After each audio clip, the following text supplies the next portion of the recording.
going on, y'all? Hey, we back again. We back again. Oh my gosh. I'm tired, y'all. You know what I mean? But I'm tired for a reason. You know what I'm saying? Um, just long week this week. I got business stuff I'm doing, and I got stuff on YouTube I'm doing, and I'm just doing. Get it? But I get it definitely. um, you know what I'm saying? Let me get to the comments real quick. You know what I mean? Let's give them my love. You know what I'm saying? As always, the stream y'all link is pinned in all the chats. You know what I mean? Evolution, I know I gave you the stream y'all link as well. Um, you know what I'm Yes. saying? And yes, let me get to the comments real quick. Salute to Sunflowers. She said, hello, I came back. Thank you for coming back. Appreciate you. Yes. You know what I mean? Salute to M3. M3, what's going on? Year Salute three, to also salute Smitty's King, Corner. You sweetie, know what I salute mean? King. M3 saying what's up to Sunflowers. I think I'm struggling streaming a little bit. Yeah, So I'm that's back. such a Yeah, I'm soulful back. name, Sunflower. I like Smitty gave us a shout out. It's a like cool that. name. It is a cool name. It's like But hey, evolution. family, what's going on? Indeed. What's going on? Let me introduce Evolution, man. Evolution, what's going on, sister? What's good? I am good. I'm back to be in the house, of realism. That's what we do is keep it real here, and it's good to be back with the fam. Yeah, I'm in a great mood. I'm ready to talk. Absolutely, So, absolutely. Also, salute to another part of the family. Embrace the Grace. What's going on? What's on, Grace? Good to see you. Good to see you. You know what I'm saying? Yeah, definitely, man. Ooh. Hey, so we're gonna get into the topic tonight, all right? You know what I mean? Is Dame Dash a revolutionary? All right, we're gonna get into it. We're gonna watch this video, okay? And at any point, you know what I'm saying, when we want to stop it, we'll stop it. You know what I mean? So if Evolution want me to stop at any point, she'll stop me. If I want to stop it, I'll stop it as well. You know what I mean? Yes, Smitty, check your phone. Grace, You know what I'm saying? And yeah, y'all know what it is. So let me put this video up. Fair use as always. You know what I mean? I find you all fascinating. Thank you. Appreciate you. We find you fascinating as well. You know what I yes. mean? Thank you, family. Appreciate you. Let me throw up my fair use banner. Where is it? I'm on fair use. Where you at? There you go. Boom, fair use. You know what I mean? Let me Right. load up the video. I already got the video prepped and all that. Alright. You know what I mean? Shout out to everybody on the Instagram side as well and the Twitch side. Glad that Yes. y'all came through and showed love. You know what I mean? All right, I'm about to mute up. Let's get into it, y'all.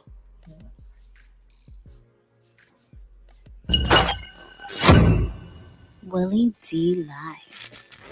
It's Willie D, y'all, back with another episode of information and instructions to help you navigate through this wild, crazy, beautiful world. In the studio, Damon Dash. It's an honor. Your name is sure. It's Damon and Dash. I want to keep it going like Dash. You did that, dog. Yeah, You did that. I appreciate that. You that dude, man. Thank you. You wake up feeling yourself sometimes.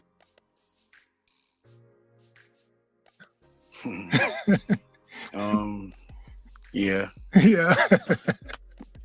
Pause like every day. Yeah. When you get in the ring, you can't get in the ring thinking you're gonna lose. Right. There's a confidence you have to have when you know you got to fight. And I'm a person that chooses to do things that come with a fight. Yeah. So every day I have to wake up and be like, I got to get ready to fight. So that means I have to give myself affirmations.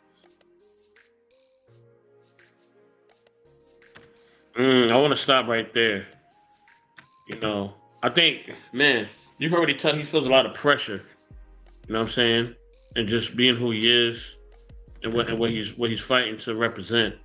You know what I'm saying? I think that's a big part of, when you're trying to move things forward, when you're a trendsetter, you know what I'm saying? And, I don't want people to just think that this is a man thing, right? Because a lot of time, y'all always just think men are the only one that can be trendsetters, or they the only ones that could they can start a movement, or they're the only ones that can lead something. Like, No, there are women trendsetters too. Okay, so Yes, there are. I mean, like, Yeah. let's not. It's not even about that. This is not a gender thing. All right. So this is Mm. not gender specific. You know what I mean? What I'm saying is that when grown people decide to step in a place where they are saying, listen, I am that person that's going to make a difference, it takes a toll. You know what I'm saying? Like he looks tired and the interview just started. We didn't even get a Yeah. minute into the interview. Like we just like literally like 40 seconds in the interview and this brother looked completely tired. It looked like he is done. You know what I'm Yes. saying? So but as we see, he gonna definitely get into it, you know what I'm saying? Evolution, anything you wanted to add? When you talk about him being tired, I feel a little like he tugs at my heartstrings a little bit. But you got him play it, and I'll explain that later. Okay, okay. Let's get it. Let's get it. All right. And make sure I'm 100% confident. So yeah, I definitely give myself compliments all day. I saw the interview that you did with Shannon Sharp, and Shannon kept trying to back you up against the wall about entrepreneurship, ownership. Y'all were talking about owning football teams, the NFL teams specifically. And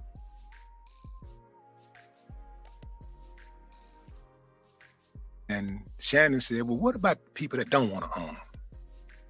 And you said something that was so prophetic to me. You said, they don't have to, but I'm gonna fight for them and make sure they don't get abused. God.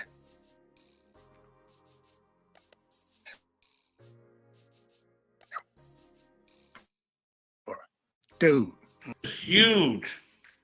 Like that, that right there, wow. You know what I'm saying? Okay. Like he literally said, like, if they don't want to step in the position I am, I'm still gonna fight for them.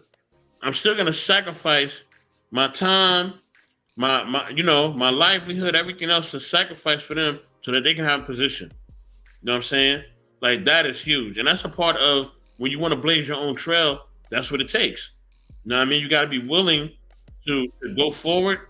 You know what I mean? Even if somebody is not willing to be on the same wavelength as you, right? Because it still may benefit them in their lane, right? Because they got to run their race. They maybe can't run your race, right? Right. So maybe maybe I'm the person that makes the t-shirts, and Evolution is the one that makes the socks, right? You know what I mean? But we're still a clothing company. She do the socks, I do the t-shirts. We still a clothing company. No, each one is as valuable as the other.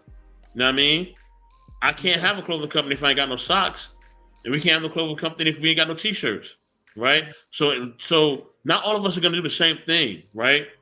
We're not gonna all run the race the same way. You know what I mean? I think people gotta get out of that. Let me get to these comments real quick. M3 says, good evening, embrace the grace. Okay, says good evening. Do different people come on different days? Yes, they do. Yes, they do, Sunflowers, all right? Every day you look up, it's going to be something different, all right? You know what I mean? M3 says, yes, most of the time, depending on our family schedule. Oh, yeah, most of the time, depending on the schedule. Yes, yes. Salute to Lola. Glad you checked in. Salute. I saw no, it was evaluation of love. It wasn't evolution. It was evaluation of love. You know what I mean? He said, what's up tonight? I am in IL. Where y'all at? We are all over the place. All right, literally, we all over the map. You know what I mean? You take out a map, you look at it, that's us. Yes. International. What else?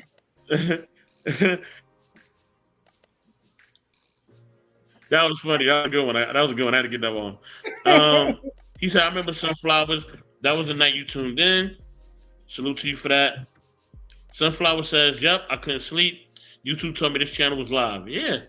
A lot of times, look, y'all, when we got a premiere, okay? When we have a premiere, y'all know when it's a premiere, because if it's a premiere, it'll be going, and y'all kind of just see, like, comments coming up, but it won't be the comments that's related to what y'all saying in the moment. It's a comment that's related to that show. Like, it's very easy to tell if it's a premiere. And also in the premieres, the Intellectual Soapbox logo is not going to be there, right? Because it's a premiere, so it's like back in the day, I ain't really used the logo like that. I would just kind of get my feet wet. That's another way you can tell us from here, right? And M3 says, make sure you also subscribe to the Intellectual Soapbox on YouTube. Yes, if you would like, subscribe to the channel. You know what I mean? I appreciate the love and support. You know what I'm saying? If you don't want to subscribe, that's cool too. You You know what I mean? If you just want to watch, I don't, I ain't tripping. You know what I mean? My tribe gonna get built no matter what. You feel me? So, with that being said, evolution, what's going on? What you think about just him still wanting to fight, even if it's not in his lane? I think it's selfless. We don't have a lot of men, that are like that. You know what I'm saying? Where it's, even though it is benefiting him, but to think about other people and not just himself, especially in the lane that he's in. You know what I'm saying? As someone in the industry having money. So I salute to that king. You know what I'm saying? But he's always had my respect. Ever since since the Rock days, he's always had my respect, and the way he's went about things, has definitely, got him is one of my favorites. He represents New York so well. You know what I'm saying? He is one of those. And I definitely have a real sore spot in my heart when it comes to him, especially about how he was done, and we'll definitely get into that. But he one of my favorites. Like I can't say much wrong about Dame Dash. I'm to be honest. Even his name is amazing. So yeah, that's yeah. Willie D touched on that too. You know what I mean? Yes. And listen, y'all, please, y'all see the tick at the bottom. All right, subscribe to Embrace the Grace. Subscribe to Smitty's Corner. Subscribe to Evolution Era Media. Okay, you know what I mean? Subscribe to all these channels. Grace is at $4.99. She needs one more to get 500. Yes. Help her to get that 500, y'all. You know what I'm saying? She only need one more. You know what I mean? Show her that love. You know what I mean? And when she get that 500, we're going to have a celebration. Salute to my sister, the Wife School Podcast. Man, I got to thank the sister, man. She definitely, you know what I mean, gave, man, she definitely really touched my heart. You know what I mean? Over the last 24 hours. Just her kind words, her words of prayer and love and affirmation. Salute to you, sister. You know what I mean? Definitely, if you want, definitely come up. We'd love to have you up. I know you're busy at work or whatever. But thank you for all your love that you definitely bestowed upon me the last 24 hours. I definitely appreciate it. You know what I mean? Much love. But yeah, y'all, let's get back into this, yo. This is gonna be a good one. We in for a good ride. Let's get it. Man, that was heavy. That actually sent chills through my body because I feel it. I feel your love for our people, bro. Yeah, I feel that. We look at our culture like our family. So if you see someone in your family, I'm sorry I keep stopping, but when he say certain things, I gotta stop because just him saying that right there, our culture is our family. Like that aspect is just amazing. You know what I'm saying? Like I just want to touch on that. You know what I mean? I know Evolution gonna touch on some more stuff later. You know what I mean? But yeah, I just had to talk about that. You know what I mean? Everybody giving their shout outs. You know what I mean? Everybody showing love. Okay. You know what I mean? Definitely support the Knowledge Relationship channel. Become a member. You know what I mean? Memberships are free. Well, they're not free, but memberships are available. All right. You know what I mean? Everybody giving their love. All right, let's continue, y'all. Let's get it. family being abused, even especially if they're being abused by someone else in your family, it concerns you. And you feel that pain. Or if you see someone in your family getting bullied, you almost look at it like they're not respecting you. Right. So I kind of take it personal.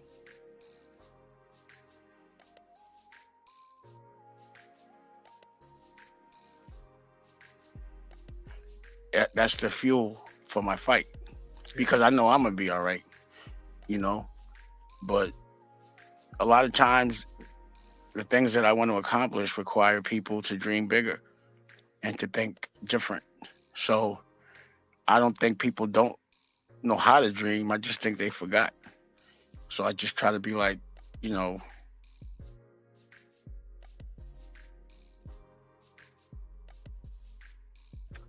Dang, it's not that people don't know how to dream, they just forgot. Man, I got you, M3. Hold on 1 second. You know what I mean? So, you know what I mean? It's like they have it in them, right? But it's just not coming out. You know what I mean? That's huge. You know what I'm saying? So evolution. Have you ever had moments in your life where it was you know what I mean? You had the will to dream, but you didn't know how to. Wow. Uh, I'm gonna be honest. As an entrepreneur, as a content creator, as a host, as a DJ, as all that stuff, this right here, what he's saying, what he's going through, is kind of normal to me. Because if you're trying to do anything, you're trying to step out of a box. You're trying to be, what you call a revolutionary. You're trying to be, different. You're trying to blaze a trail.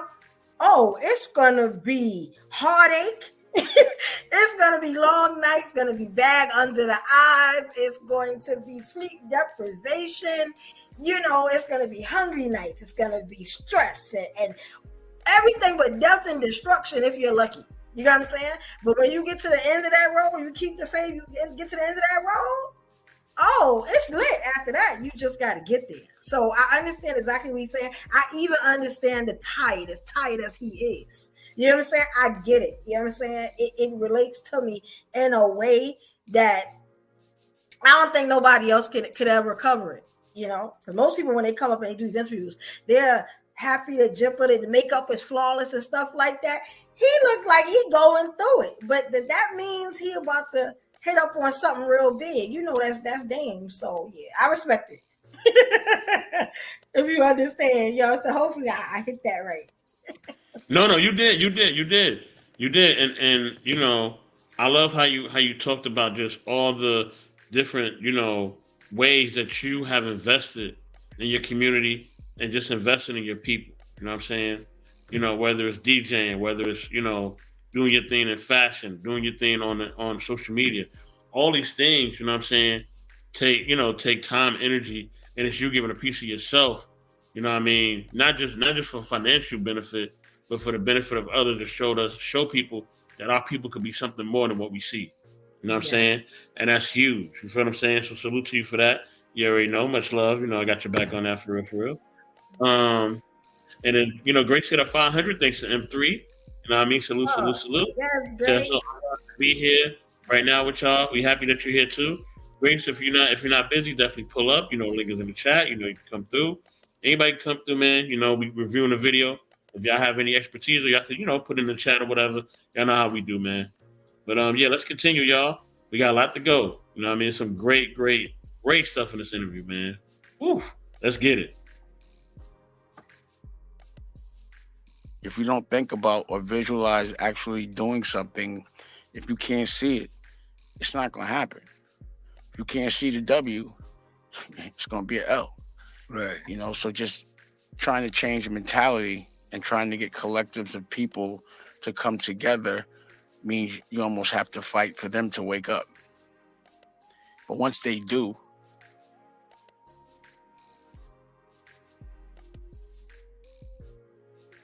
they're usually in the right trajectory, How frustrating is that for you to try to convey that type of spirit to our people, to many of our people? I know a lot of us do get it, but some of us, it seems to me that we're always waiting on a leader. We're waiting on somebody else to start it off when the leadership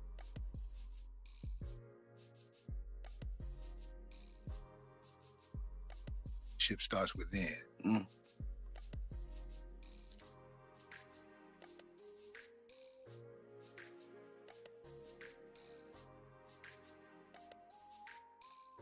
Most people have no clue that in 2023, the best way to make money on Amazon is not with.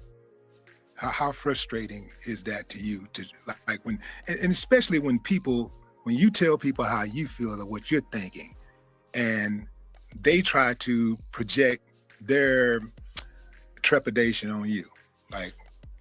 Well, I have boundaries. My boundaries are, if you're not dreaming,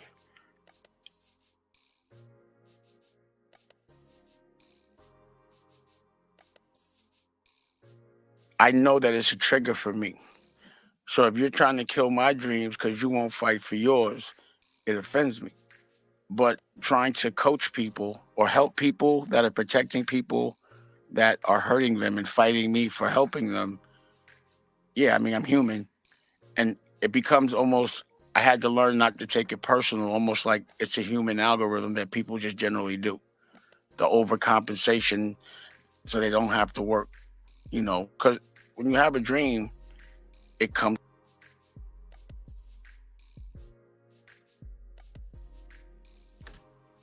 Gotta give out to a shout out to my brother Smitty. Smitty, what's going on, man? Also, salute. Good morning to the homie Stan Joseph. Stan, what's going on? What's going on? Smitty, anything you want to share so far?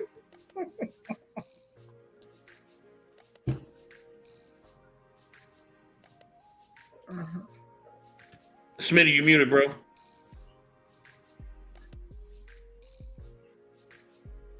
You still muted. Yeah. My bad. I wasn't saying nothing. Respect. Everything's Gucci. I'm glad everybody's all right. Go ahead, play the video.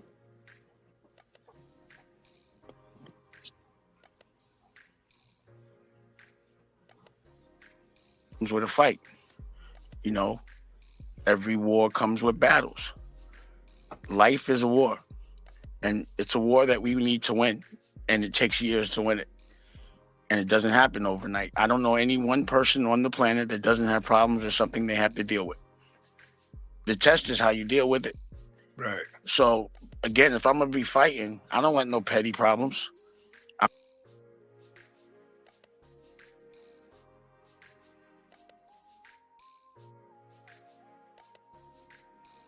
I'm not a petty guy. I expect big problems, So when they come, I'm not bothered because I know it comes with the game and it's always the darkest before the dawn. But, I watch people react to things the same way time and time again and with the same result.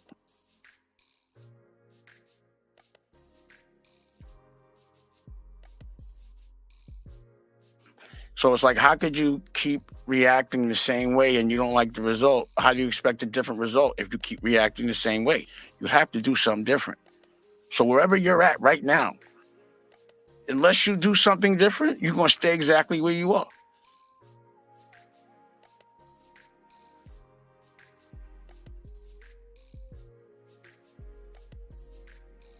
Whether you like where you're at or you don't, there will be no different result unless there's a different action before it. So this repetitive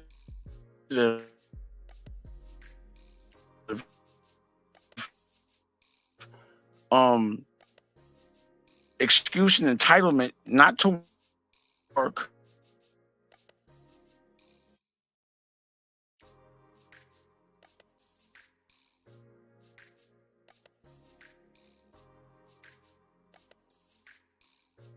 and when they tell us to,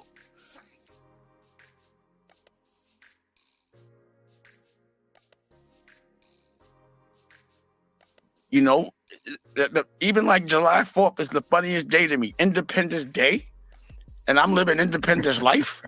So there's only going to be one day a year that I'm not independent, and I'm going to be independent every other year. So you work for somebody every year. It's a special Independence Day. I like how you said that. I like how you said, like, just basically, why, we're allowing somebody to tell us, when to be free, when to be independent. You know what I'm saying? M3 says the guy in the video, Dame Dash, who used to partner with Jay-Z, provide for the records. No, this is Willie D from the Ghetto Boys with Scarface. You know what I mean? Yeah, they a legendary hip hop group, the Ghetto Boys. You know what I mean? R.I.P. to his name was, I think it was Bushwick Bill. Yeah, R.I.P. my man Bushwick Bill. You know what I mean? Mm-hmm. But yeah, anything I want to add to that, y'all? This is the first time I've ever seen Willie D be so nice. He's just so nice today. I mean, in this clip, I'm sorry, because he usually trying to, he usually a little more aggressive. So it's nice to see him so nice. But I'm just wondering why he's so nice. I think it's a matter of respect. You know what I mean? Because Willie D's all about respect. So if you give respect, he's going to give respect back. If you disrespect, he's going to let it be known. Better put some respect on his name. You know what I mean? That's a Southern thing. You know what I mean? But yeah. Smith, you got anything for us, bro?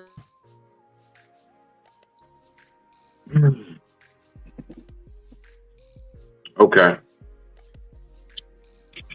To the whole aspect of the entrepreneurship, business owner, things of that nature, you know.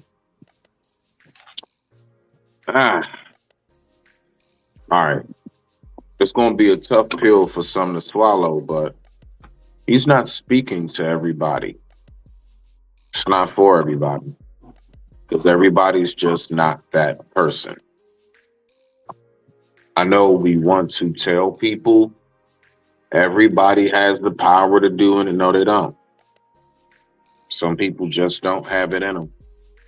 And it's not even just that. I think people also forget. Let's just say you do have this really successful empire. Okay, cool. You don't think you need people to work for you? So guess what? The very people that work for you are working for somebody. We keep forgetting this shit. Somebody has to help you push them papers. Somebody has to help with that construction work to get your new location built and set up and all of that shit. Architects, construction workers, and all. The fact is, man, we need people to work, and not to mention, I believe that too many of us jumped the gun. Now, please, ladies and gentlemen, do not think Smitty is here to take a big number two on your dreams and hopes. It's not that, but I'm damn sure going to tug your coat every once in a while and just kind of pull you back to what really goes on out here a lot more than often. I mean, a lot more than less. A lot of people put the cart before the horse because the first thing that they want to do is just, you know what? I'm going to go ahead. I'm going to scam my way into some money. Then I'm going to just open the business and I can just go ahead and do this for the rest of my life. You got life fucked up all the way. All the way. Any great leader was once a great student, was once an apprentice. Everybody wants to put the cart before the horse because everybody just wants to jump into being some grand, phenomenal entrepreneur business type leader. And you don't even know how to follow yet. So how you going to guide others if you skip that part of the process? There's no way to getting around. You must put that work in to get to that point. Many jobs will even show you that as an example, man. Such and such who've been there for a long time, you know, they may get a little, I don't know, longer lunch break. You may notice that they get certain little perks and think, why? Because they done put that work in. So now they can be a little more comfortable. Most people don't just jump into these things. And we all know what happens generally when shit's just handed over to people. They fumble the bag. They don't know how to manage it. They blow it. And then they're worse off than the person who's actually just the everyday 9-to-5 worker. They wishing to get back in a position because they done effed up so damn bad. So, and I'm not saying that's every case, but it's a lot more often than not. It's not a one-off by far. So with that being said, I digress. My mic is muted. Go ahead and get back to the video. So.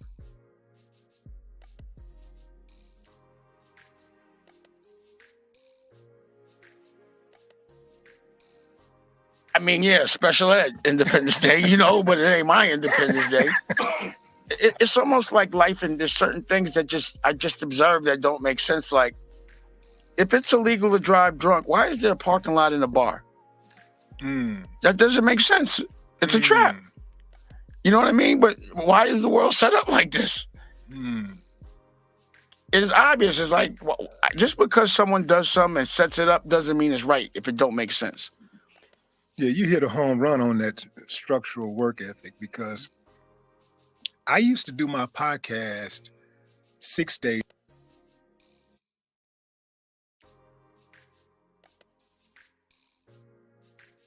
a week, and I would take off on Sundays. And I realized one day that I ain't really doing nothing more important on these Sundays. Like, I got the energy, I got the will.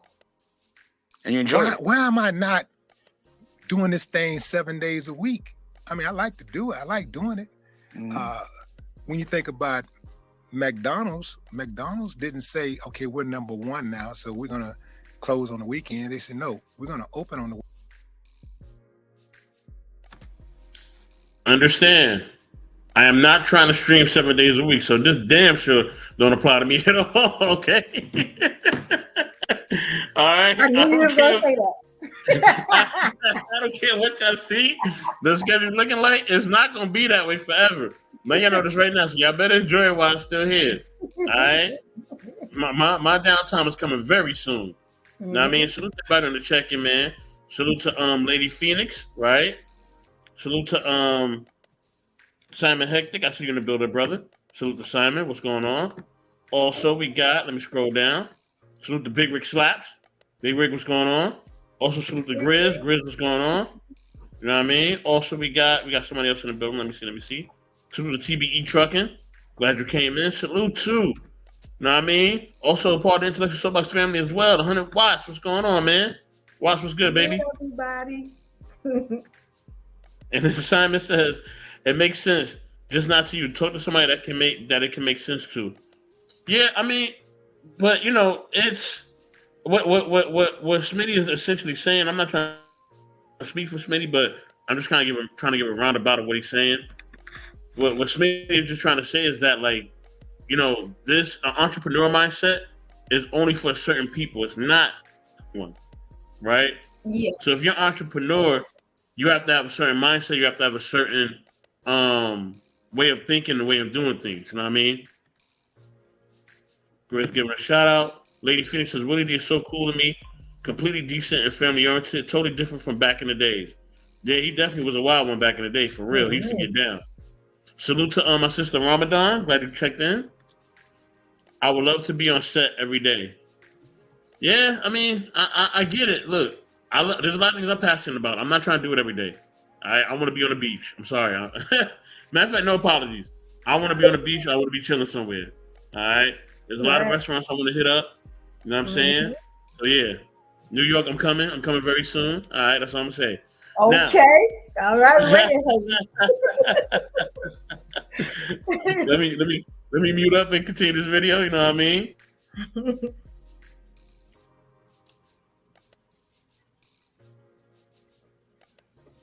Weekends. In fact, we're not going to close at 10 o'clock. We're going to close at midnight. And then they decided we're going to have some 24-hour McDonald's open. And they just keep pushing. And no block I ever hustled on closed on Sundays. Right. We was clicking every day, all day. Right. So, you know, again, there's a control factor as well. So, you know, you're told when to collectively go on vacation. So you actually go on vacation with a bunch of people you was at work with. How is that a vacation?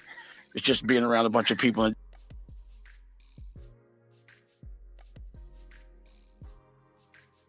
different environment. Right. You know, that's why I don't like going on vacation when everyone goes on vacation. I got to see everybody. Right. It's more of a business thing for me. You know what I'm saying? So it's exactly that. If you love what you do and there's no rules that come with them, you're going to work when you feel. And if you like what you do, you'll do it all day long. If it's your dream, why would you not do it and do it till you're the best at it? So the trick is to figure out what you love to do and make that your profession. But we're trained to do things we don't like. It starts with school.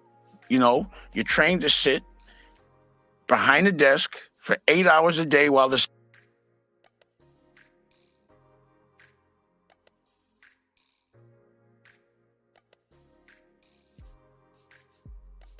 sun is up in dim light with walls that look like jail and hospital walls.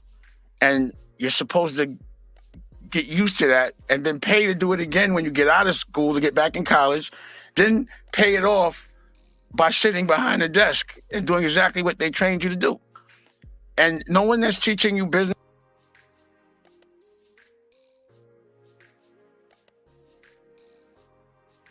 is a millionaire. No one that's teaching you about. I made over $10 million on Amazon. If I lost it all and had to rebuild in today's AI age, here's exactly what I about music has a hit record. It doesn't make sense. So I got kids in college that listen, and you know, I say this, my son listens to his professor more than me, about business. He goes to school for business. I'm like, your professor ever made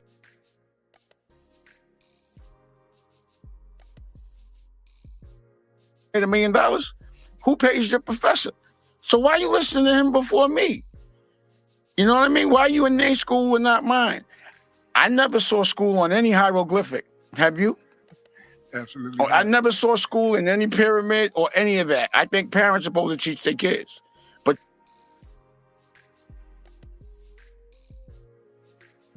you're trained to give your child away to an adult you don't know, to teach your kid how to survive in life. And they're not surviving the way you. That's why when I was in school, I was like, yo, I'm 16 with a better car than you. Why would I listen to you? Even though I might have had it for the wrong reasons in that moment, there was nothing that person was doing or had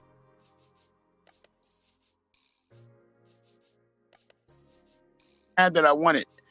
There was no knowledge they can give me. Like, I work with the OSG. That's a couple of hundred Black principals or principals from economically challenged places. And what they tell me and what I've learned, a couple of things. Number one, if you're reading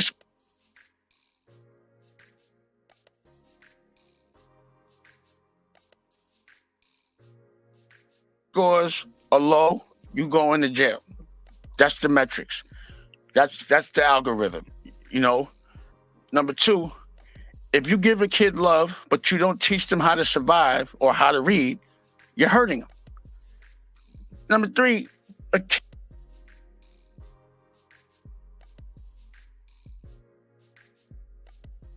kid can only retain 45 minutes of an 8-hour day anyway, so their class should only be 15 minutes. So the rest of the stuff they're giving you was a distraction, the things you don't need to know. A kid is on his phone all day. So why wouldn't you put school on the phone, on demand, 15-minute classes, and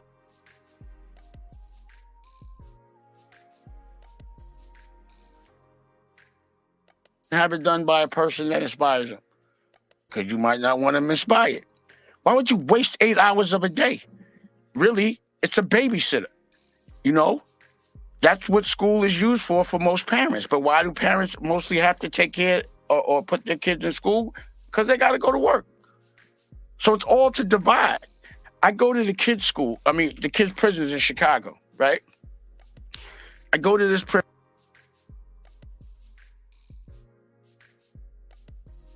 prison, or it's a kid's school in a prison, no windows, no outdoor space. As soon as they get there, they drugging them up. It's called the CUT program. And it's the line item is therapy. They tell you the more drugs you take, the quicker you can go home. Wow. Wow. It's crazy. You know what I mean? So Simon Hectic says, it's good we working on this ish out. Never thought I would see the day. 100 watts says, everybody not built for decision making. That is true.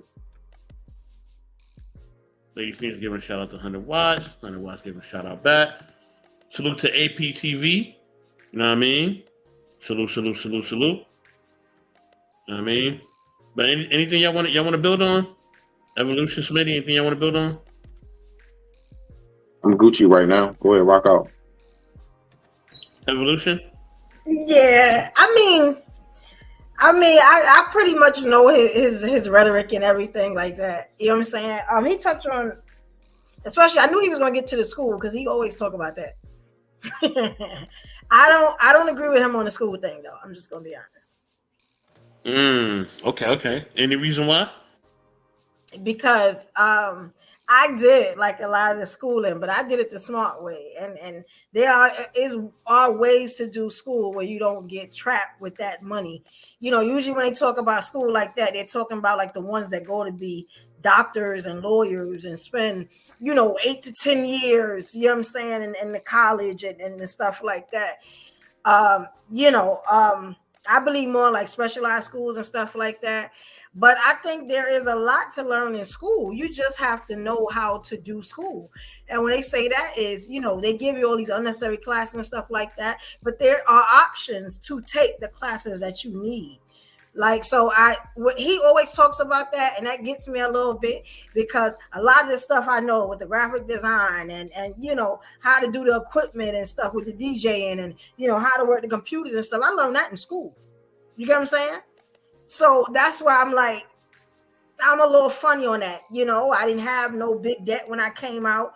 There's ways to do it, but that's the knowledge that a lot of people don't try to figure out. So you're not paying all their money back. But I'm writing down. He said a lot of good stuff. I'm writing that down. But the school thing, I always know he's gonna get to that. So I kind of, I'm funny on that. But other than that, I mean, he's doing great. He's very slow talking, so it's very hard to keep up a lot. You know what I'm saying? Especially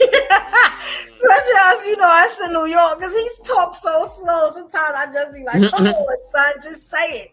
Like, but that's not what Watt said. Watt said they ain't be saying a lot fast. People that speak with meaning shows differently. Okay. Yeah, Sunflower says, "Why Americans get education? The guy just talking in the video seems crazy." Wow. Yeah. Okay, all right. I'm liking what y'all saying so far. I'm liking the different views. Let's get it.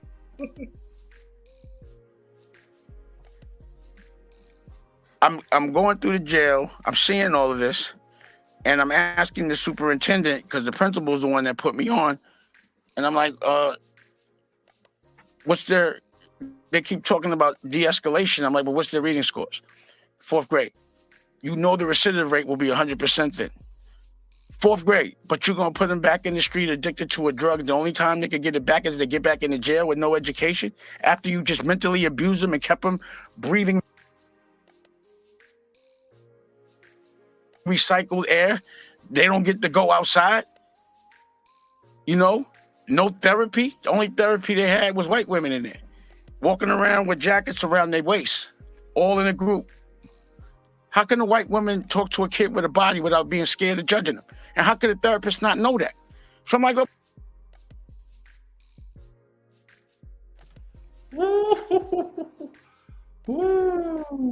Wow. Okay. Other cultures talking to our kids about the decision that they're making. What y'all think about that?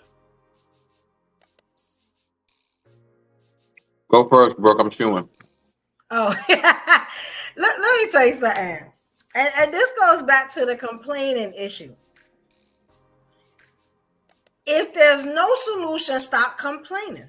You know what I'm saying? How long has this stuff been happening? It's just like, then obviously, and we know that they're not going to teach our kids, and what we supposed to do. Work 10 times harder to teach our kids, to make sure our kids don't fall in those. That's why it seems like complaining a little bit to me sometimes. You get what I'm saying? It's like the child that you complain that they learn all this stuff in school. You know what I'm saying? They learning about, no disrespect, gays and LGBT and stuff like that, and all the stuff they should learn about sex in the books and stuff. And then when they get home, because you too tired, you send them in front of the TV screen and you go about your business. You get what I'm saying? It's like there's like no solution. If y'all can understand that, because that's a topic we probably going, I would let it talk about. But it's like there's no solution. We complain, they doing this, they doing that. What we doing? Like I have the little issue with that. So that's why I kind of tune out sometimes when because he'll go into other stuff. But I sometimes I hear a lot of complaining and no solutions. You get what I'm saying? Wow. Okay. I like the expertise on that. Salute the Pops. You Can't Fool Pops. Make sure y'all subscribe to You Can't Fool Pops on YouTube. Make sure you subscribe to all the YouTube content creators, man. APTV, Watch, everybody up in the building, man. Everybody in the building that has a YouTube channel, please like, subscribe. If you have a YouTube channel, please let it be known you have a YouTube channel. Put it in the chat if nobody knows about it. You know what I mean? And definitely our moderators will handle their business from there. You know what I'm saying? But yeah, let's keep going, y'all. He said, well, if YouTube out, you missed the solution.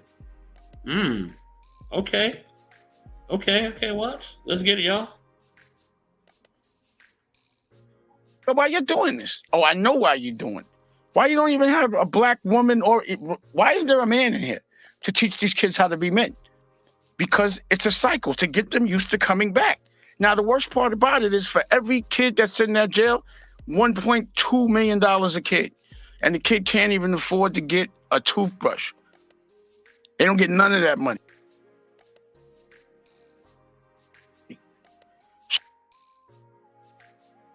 So it's a private sector jail.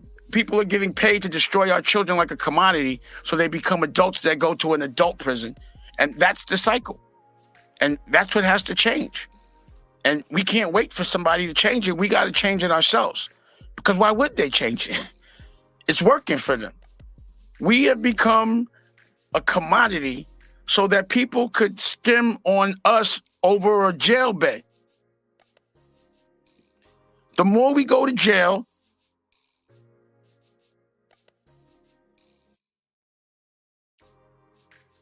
the richer somebody individually gets. If you own a hotel, your job is to have people return. A jail ain't nothing but a hotel with bars on it that's funded by or paid for by the government. So your intention is to have them come back. While you're in jail, you're not allowed to make no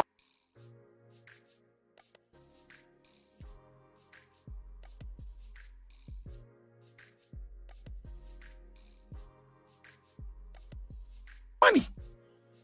How could you take somebody off the street for 10 years, they can't make no money, you don't educate them on how things are currently going, and put them back on the street knowing without an education, you're going back. 80% of people that leave the jail, that don't have a place to go, they come back.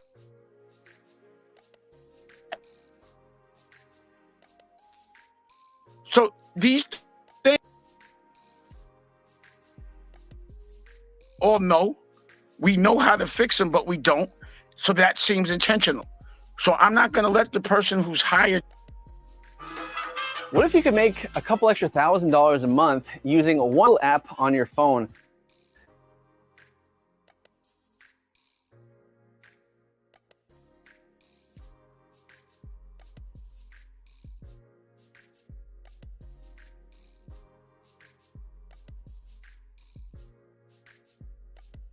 To torture my culture, I'm not going to depend on him to change things.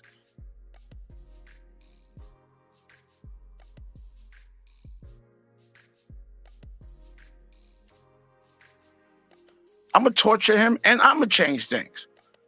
And I'm going to leverage my celebrity so that I can bring awareness to the things that matter and the people that are fighting. So the OSG, those are the principals. Those should be the celebrities. The principal that's in that jail every day,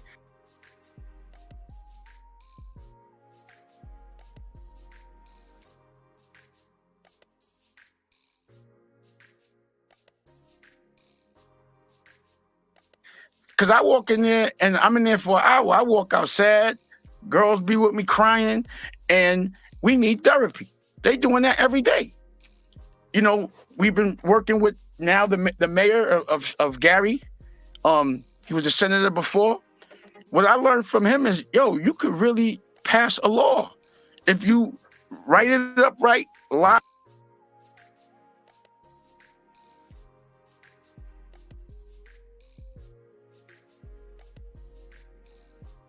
Before it, you could make a change. So I watched him make changes based on conversations we have. He'll write the shit up, go lobby for it, and come back and diabetes medicine is cheaper. And then, when something works in the state, it goes federal. So what I'm talking about is answers. We know the problems. But in order to actually fix things, you got to get in there and do it yourself. I like education. So what we do, my girl writes a book, Dusko Goes to Space. We personally go into the schools and teach the kids how to dream. I don't like the books the kids they got for my kid. We make our own. I don't like the TV that people watch, so I made my own, America New. Now, I'm going to talk about that. Because I'm assuming this is getting monetized on like YouTube and all that. Do you know how much you make from YouTube? What the split is?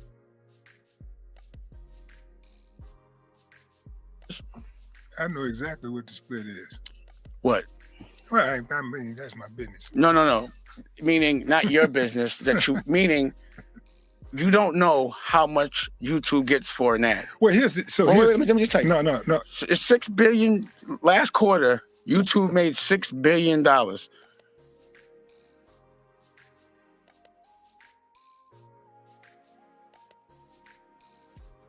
Off of content creators, they only paid out $100 million. So that means if they're getting $6,000 worth of ads, they only giving you 100. Right. So they never give you an accounting on how much they get on the ad. So the reason why I never looked at YouTube, because I'm like, yo, I'm talking about being smart, but you jerking me. And plus, I don't trust Lior. Period. Anything he doing, I don't trust. I know what he did with music. Let me interject real quickly about it, because I definitely had to ask you about Lior. What in the hell did Lior do to you? Because I've heard you a few times talk about Lior. I don't know the man from a whole. It's not what he did to me, it's what he did to our culture and what I watched him do to other people. What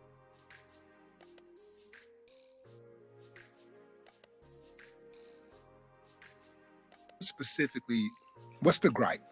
He's not from our culture, and he pushes people and monetizes the dysfunction of our culture, and he doesn't teach us how to actually make a certain kind of money and keep it in ownership. He teaches us to work for him. He robs us. I've watched him do it. So when we first started to work with Leo and he broke up Rockefeller, to me, it was definitely, I'm not going to say that another man just got made to do something, but he was the one that would always give someone that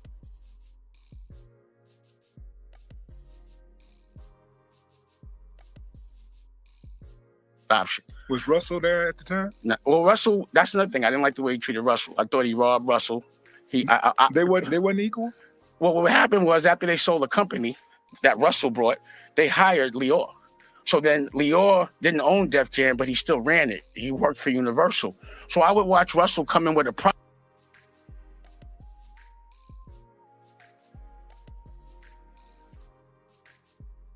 project, and it would be like Lior would have him waiting in the lobby and shit like that. Lior made Russell Simmons wait in the not like lobby? that, but meaning they wouldn't just give him a deal. They weren't fairly treated, and that's Russell's business, so I don't want to get into that. But I could just tell you, I'd be sitting in the club with Russell and Lior, and I'd be like, yo, why you mess with him, man? He just so disrespectful to you. Like, why you even... And I'd be in this, and he'd be like, chill, I don't deal with things that way. Well, I'm going to deal with it for you. Like I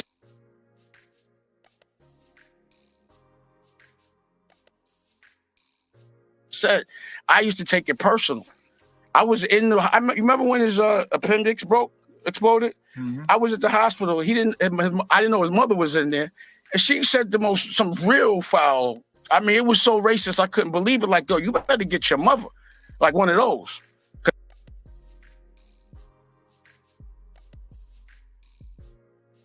She didn't really understand I was in the room. So she said, I forgot. What'd she say? It was some nigga shit. Put it like that. It was something that I was like, she was like, yeah, she just old or whatever. I was like, yo, you wildin'.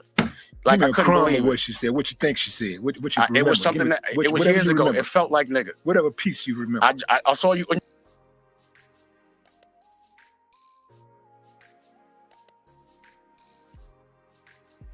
You hear nigga, it's a feeling. It's not. I hear other people say nigga all day. It don't bother me. I know when it bothers me. It bothered me. Did you hear the word? I told you, I don't remember. It felt like it. It was like 10, 15 years ago, but we had to have an argument over. So I was like, it felt like something that was that racist. It was so many things. When I first got with Lior, the first thing he did was try to make me have a beef with another black person on his behalf. And I was like, he said, you with me, right? If you with me, then you go to you got to go to war with me. I said, bro, I got a lot of beefs on the street. You going to go to war with me? Let's not do that. Then I asked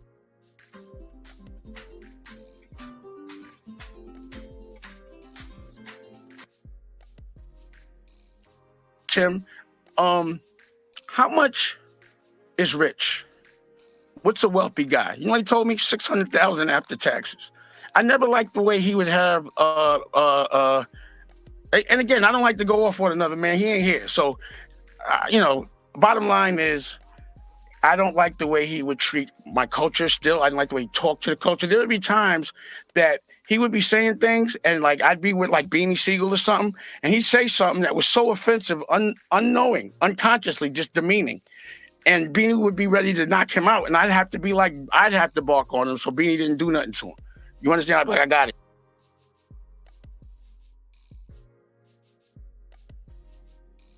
Don't worry. Like, he was just an offensive person. What he couldn't understand about me is that I could have white people working for me, because he thinks black people can only have black people working for him. So when I would walk in and have anybody white in my staff, he'd go to the side and go, "Are you okay? Let me know if they're treating you wrong." Blink twice. I swear to God, he did that shit. Yeah.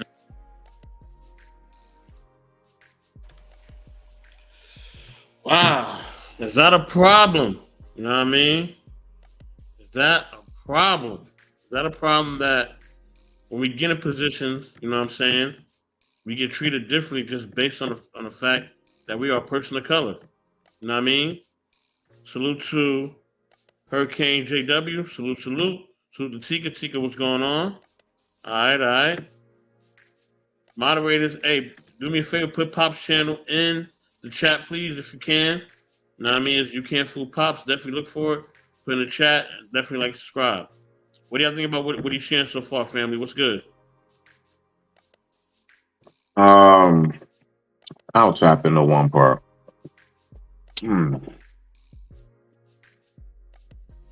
Okay. Let's go on the fact of, like, when he was talking about some people had an issue if he was working with white people or what have you. All I know is that from last time I checked, niggas talk about all the time how we were either enslaved, there's still a form of it going on, and even down to just we always got to work for the man. You know, that was a thing. Working for the man. Well, if it's now in 2024 and we're in the position to have the man work for us, why not use that shit? I have no problems at all where if you wanted to get something going and build it up and everything, you got you a couple white folks that is real good at certain things. Shit. As long as we've been used, from what I hear, you know, word around town, right? We have been definitely used by this country to the point where last time I checked, we will continuously say we helped, you know, Jai like built this shit, which I agree with. So if that's the case, shit. I look at this. I look at that as something very, very beneficial. I digress. My mic is muted. Okay. Grizz says, let's go, Smitty. Okay. Evolution, anything you want to build on, family? Well, I did like that he came up with solutions. You know, that was good. So it wasn't just idle talking or complaining. You know, it took him a while, you know what I'm saying? But, you know, he came up with it. So, you know, that's good. I like that he went into the Cohen issue and stuff, because that's what I kind of wanted to talk about. Like, you know, how he was done and stuff. I kind of understand it a little more, because he's the only man that I know that ever stood up to that man. I mean, in his face, ready to fight, you know. And I understood that, you know. It was good to see in a way, you know, but it was also good to see that he knew his boundaries. Like, don't put your hands on them. You know, you going to jail, they're gonna put you under the jail. But he did show, you know, that he wasn't a punk. So I like that. I like that Willie D actually asked him about that situation, because that was a big start to the fall of Rockefeller, was that situation that he had with Cohen. So, you know, so yeah. So I mean, they hitting points, you know. It's taking a little while, but they hitting points, you know. So I understand it. That was real big in what changed him and what got him where he is now. You know, that one white man. So I don't know if they know the story, but I can break it down. But you know, it is a story. You know. Definitely. If you want to break it down for them if they want to know. You know what I mean? JW says, go ahead and give off Epstein vibes. Wow. Go ahead, Evolution. I'm sorry. Yeah. That altercation that he had with that gentleman led to Jay-Z doing a whole lot of what I call like real backstabbing. I'm gonna push the knife in and watch you bleed out type stuff. You get what I'm saying? And that's the one thing I don't respect about Jay-Z, how he did that. You get what I'm saying? And it's so bad that I feel like Dame was being so loyal that he didn't even see it coming. You know what I'm saying? And I think it was orchestrated by that one gentleman that he's talking about now, this Cohen guy. You got what I'm saying? Which makes sense because, you know, when we get in these corporations and I feel like it's all us and we are working together and we are unified, what's the one thing that they do? Or what's the, and I don't want to say, hey, they, like I say, y'all, but the perpetrator will divide and conquer. And who does he use? He uses one of your own to do it. This is a classic case of what I'm talking about right now. You know, if you know the backstory. That is a fact. Yeah. That is a fact. That is a stone cold fact. He will use your own to get to you. Mm-hmm. Man, that's crazy, yo. Let's continue keep going, y'all. The blink twice, the napkin. He used to do it to every one of my assistants or anyone from that culture. No disrespect, but this is what he used to do. So I could go on and on and on and on and on. And also, I just think that every Batman needs a Joker, and he's that clown. So that's it. And I think everybody's scared of him, and I'm not, because of the color of his skin. And it's like he's the poster boy for why you're scared of him. You know what I mean? He's that guy to me. I just don't like how he exploits our culture. And then when he got on the radio, tried to say, who's Damon? And he actually got on the radio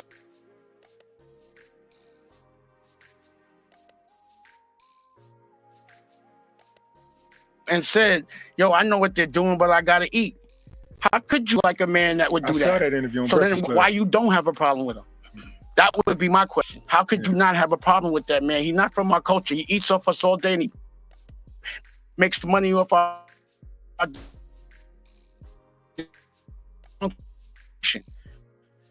why? And then, man, you swinging for the fences on that one. You know what I mean? He said, well, how could you be cool with somebody that takes advantage of our culture? You know what I mean? So with the twin, what's going on? You know what I'm saying? Anything y'all want to build on as far as that, or should we keep going? Keep going? All right, cool. I'm going to keep going. Trust them with YouTube? That's how they're killing us. So people aren't even conscious of how they pay out YouTube or Tubi or any of those things. So what I did was, because I was like, I'm not a herd, especially if he's over there, it's not right. So I use YouTube for marketing, but I went and built my own network. And let's say YouTube gets the ads from Pablo. I went around YouTube and I get the ads from Pablo. So instead of them getting that $6 billion, I get that $6 billion. If I want to split it with a creative, then they'll get $3 billion, I'll get $3 million. But it ain't gonna never be $100 million to $6 billion. But I understand it because no one's asking. Does it make sense to get a million views and only make $7,000? That don't make no sense. So that means that if you, the way that I'm seeing things, if any dollar anyone makes at YouTube, if you were really getting paid what you're supposed to, you would be making 100 times more, 100x, not 10x, 100x. So that's why I launched American New. And that's a real network, broadcast live. It looks like y'all doing a lot of stuff here, but you could get on it right now. And the ads are Nike and all that. So no one teaches us about the ads. They're just teaching us about how it feels to understand when people are viewing you and it feels good. And that takes the place of the money that you're supposed to be making, the fame it gives you. And no one's asking about why they're not getting no money.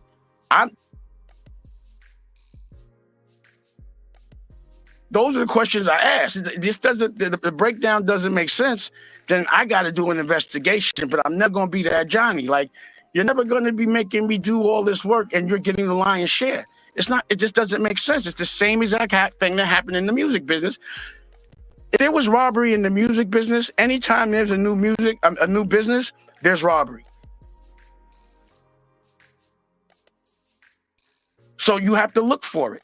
You could never think that on the internet and all this new money and BPMs and all of that, that we not getting completely robbed. No one's even asking. No one challenges the bust down or the split. No one says, let me see how much money you made off that Nike ad. They just want to know how much they're getting. I don't know how much you getting, so I'm not gonna do that.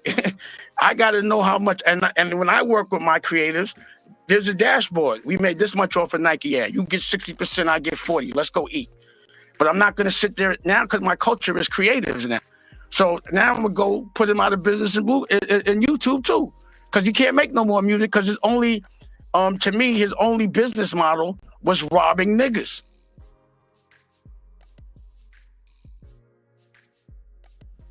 And nigga meaning people that aren't smart, not black people, people that are in a tight situation that will do anything to get out of it. And by the time they realize they've been robbed, they owe or they in jail. Your company is American New, right? You said that's my family's company. That's the network, company. Yeah. Okay, so I work for my family. When someone wants to go search your company, what search engine do they use to go on American New? What's typically like? Well, right, it just launched.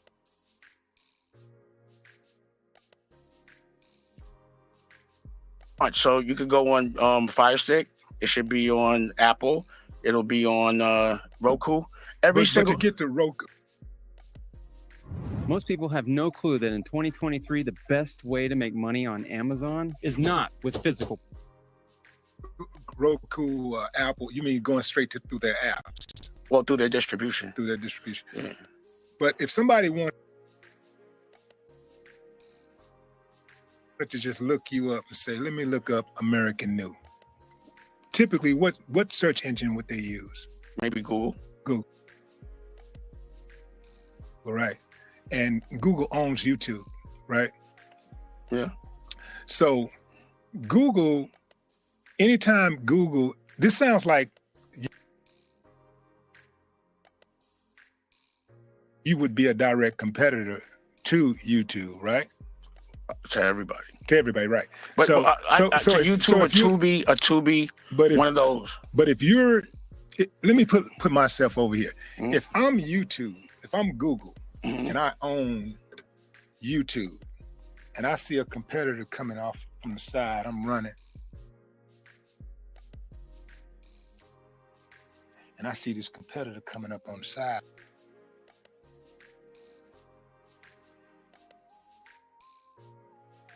Me. And I got the power to do that, trip you, and get away with it, I'm gonna do it. If I get an opportunity to hit you with a boat, yeah, but I'm gonna punch you in the back of your head. Do it. You know, if somebody hit you in the back of the head for that, I'm not gonna let that happen. But check this out. I'll be like, boom. And you know what I'm saying? I respect that, but I want you to tell me, after I tell you this, I want you to tell me how you gonna bolt me in the back of the head when I tell you this. No, we're talking about you.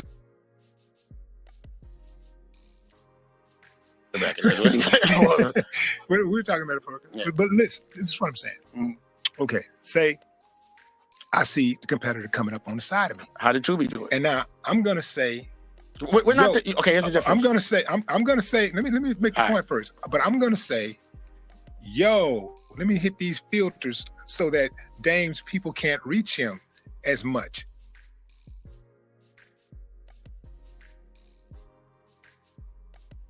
As they want to. Let me make sure that they have a problem getting over that, because Google controls the algorithm. They control the filters.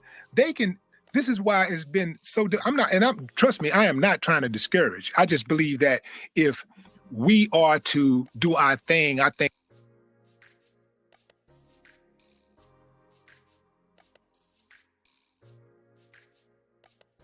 that we need an entire new engine, because if we're going to go up against Google, if we're going to go up against YouTube, we need a different search engine than Google, and it needs to be black owned and controlled, because otherwise, if people have to go find us, just like almost every other. Here's the difference.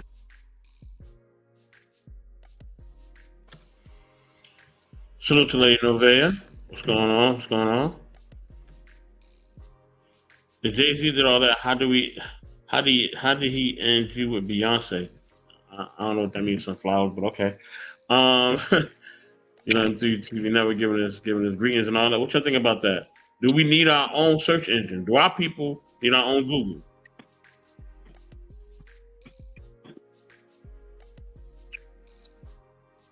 I think anybody knows that it will be very, very much so, I guess you can say, more beneficial for a person to, you know, be able to say to themselves, yeah, those who share my skin tone and features, that's us right there, right? That's somewhere for us to go to. I get that. What we keep on missing is how we keep on falling for the okie doke. And this is just some real shit. I'm not saying don't put one of us in there. All I'm saying is we too quick to just simply say, man, just get a nigga in there. Just get one of us in there. I don't care who. But then we have fucked up ass mayors like Lori Lightfoot. You know, then we have, you know, crazy shit that goes on.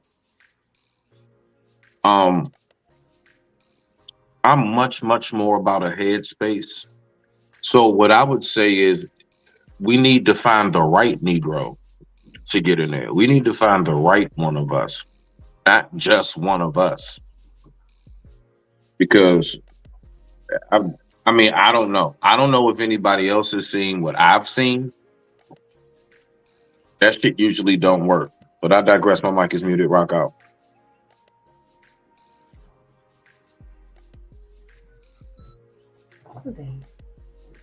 I'm sorry. I don't know. On this part, this is where they kind of lose me. Like they losing me. Like I'd have turned already. I'm just gonna be honest.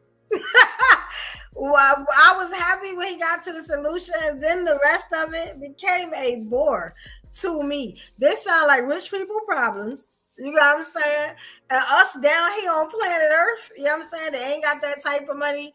We way off from starting our own search engines or whatever. That's rich people problems. That's where they kind of lose me with stuff like that. But I know we in his world right now, but it don't relate to me. Like, you know what I'm saying? It don't relate to me.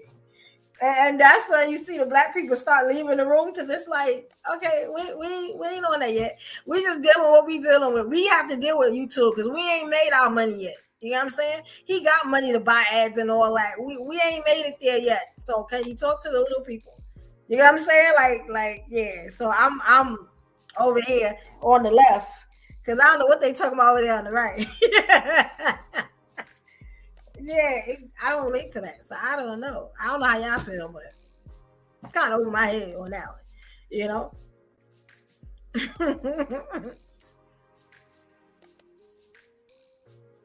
Yeah. Rock out, so rock out.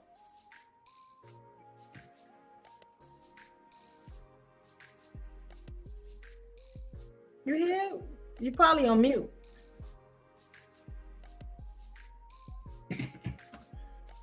But I mean, it's dangerous as far as a person, like I said. You know, good dude. Like I rock with him and everything, you know. Your dispute really is what now, Brooke? Like it's the like what they talking about now. Okay, when they first started talking, they were hitting because I'm an entrepreneur. You know what I'm saying? Right. I'm doing this stuff. I'm in the struggle right now, so I get it. But Willie kind of turned him, or he does this thing, and this is why I can only watch a little bit of his stuff because he goes off into this like imaginary world. You know what I'm saying? Where the millionaires and the billionaires are. You know what I'm saying? Like, could you imagine someone on let's say an entrepreneur level, or someone that ain't made that type of money yet, ain't had the artists and all that, just try to think about, okay, yeah, well, you know, I'm gonna try to get something bigger than Google or make something on my own, and it without the backing of a celebrity or because that's where we down here on Earth is at right now. You know what I'm saying? Like, okay. When I'm doing all this stuff I'm doing, the only thing that I found that has worked for me is, you know, the old ancient outwork everybody else. You know what I'm saying? Gotcha. And I just took a whole month and I chilled, which means when February come, I'm flooding everything. You know what I'm saying? But that's how, you know, and I'll do that for a couple of months, then I'll chill again. You get what I'm saying? That's how I stay relevant. You get what I'm saying? They see me, but I as far as all of this, you know, we gotta buy. First of all, we not unified enough to do that. You know what I'm saying? That's one. Not the little people down here. You know what I'm saying? Now, Dane, you know, he married and you know, he married the right color. You know what I'm saying? He walked up into the right family. You know what I'm saying? So he has a lot of backing when it comes to that. He has a lot of support. But my boy got money, like, you know. But some of the stuff that they talking about, it's like, hey, you talk to us down here. Because you're supposed to be helping us. But you up there in the clouds. And Willie D ain't making it no better. You know what I'm saying? He up there too, trying to figure. You ain't even done that. You ain't even thought about buying no search engine. So why are you talking about that? It's not relevant to what you're doing. You still making money on YouTube. And then for the ones that's not making money on YouTube, you know what I'm saying? We definitely ain't in that. You know what I'm saying? We still trying to get there. So it's like, you know how they say you only pay attention to what's relevant to you or what can help you. Yeah, that's basically the dynamic that falls into survival. It's a natural attraction to gravitate to that which would be beneficial and or something more so to your liking. But I would say you did hit on a point in my opinion when you said about the supporting supporting ourselves and everything. Yeah, I think about that too. I always say again, because when you said that, I was thinking of cart before the horse again. Because we will go ahead and continuously say, let's just go ahead and start a business and do this. And I'm like, you mean with our people supporting it? Right. Our self-hating ass motherfuckers hating it. Come on now. Like, you know, if you're really, really successful, you know how the saying goes and stuff. Like, you know, if you show them this, they say that ain't nothing. You show them that, and they try to downplay that. And then if you really, really make it, then they say that you done turned your back on folks and it's fake, or it's you can't never. It's so. To that point, I would say, yeah, there's a huge, huge gap in the aspect of being an owner of a business and getting that support. There's a huge gap there. That right there, because without the support, I mean, you can try to start all you want. I promise you. I've seen it myself over and over and over and over again. And then you also have that aspect to land it. Sometimes you got a lot of those within our village, within our community, that don't want to. They just don't want to give you your flowers. They don't want to support, because then that's them letting you know, hey man, I like what you're doing. And to some of us, that shit is cringing as fuck to come out of their mouth and actually say and or show. Some of us just like, I mean, it turns their stomach. Yes. To ever think, especially if they had a preconceived notion about you, especially if at first they thought that you was on some other shit and then you grow on them, man, you got some folks, I'm trying to tell you right now, they won't support, and everything else because they just don't want to let you know that they actually like you. Yeah. Salute I digress. My mic is muted. Yeah. That and it's funny because I was talking to Mr. Best earlier, right? And I said, okay, not to tell the whole thing, but it was just a thing of, I was like, you never know the influence you have on people until you disappear. And that's what it's been for me. You know what I'm saying? So I'm like, you know what? A lot of times, I'll put it like this. And we wait on our own kind, like you saying, Smitty, it's going to be a long road to the top. You know what I'm saying? I take the love from everybody. It's just, hey, you know what I'm saying? Like, I'm almost the ultimate entrepreneur. You know what I'm saying? I sell everything under the sun. You know what I'm saying? Legally. But, the thing on it is like, I understand like the black unity and all that and stuff like that, but until we get what we supposed to get, I'm taking that love from anywhere and everywhere. You could be black, white, red, orange. It don't matter. You know what I'm saying? Money is green. And as far as the content creator, like what Mr. Best is saying, or I give you one. I was writing down what Dane was saying. He was hitting some great points. Like, if you don't believe you can win, then you can't win. Basically, that's what he's saying. I respect stuff like that. That's stuff that helps entrepreneurs out. You know what I'm saying? If your circle is not right, you can't win. Like, these are, different things that I respect. When he talking like that, I'm all for him. Because one person you won't see talk like that on that type of level is Jay-Z. He'll talk on another type of level. You know what I'm saying? Like, almost like a secret code to talking. You know what I'm saying? But I respect the dude. As far as us, we got a lot of work. But, platforms like this and where it's all love and it's not really no backbiting, you know what I'm saying? Stuff like that. Like, I respect, platforms like this. What do you do for the entrepreneur? And I'm asking everybody in the chat if y'all can tell me what y'all think. To the entrepreneur or the content creator that's used to doing things on their own.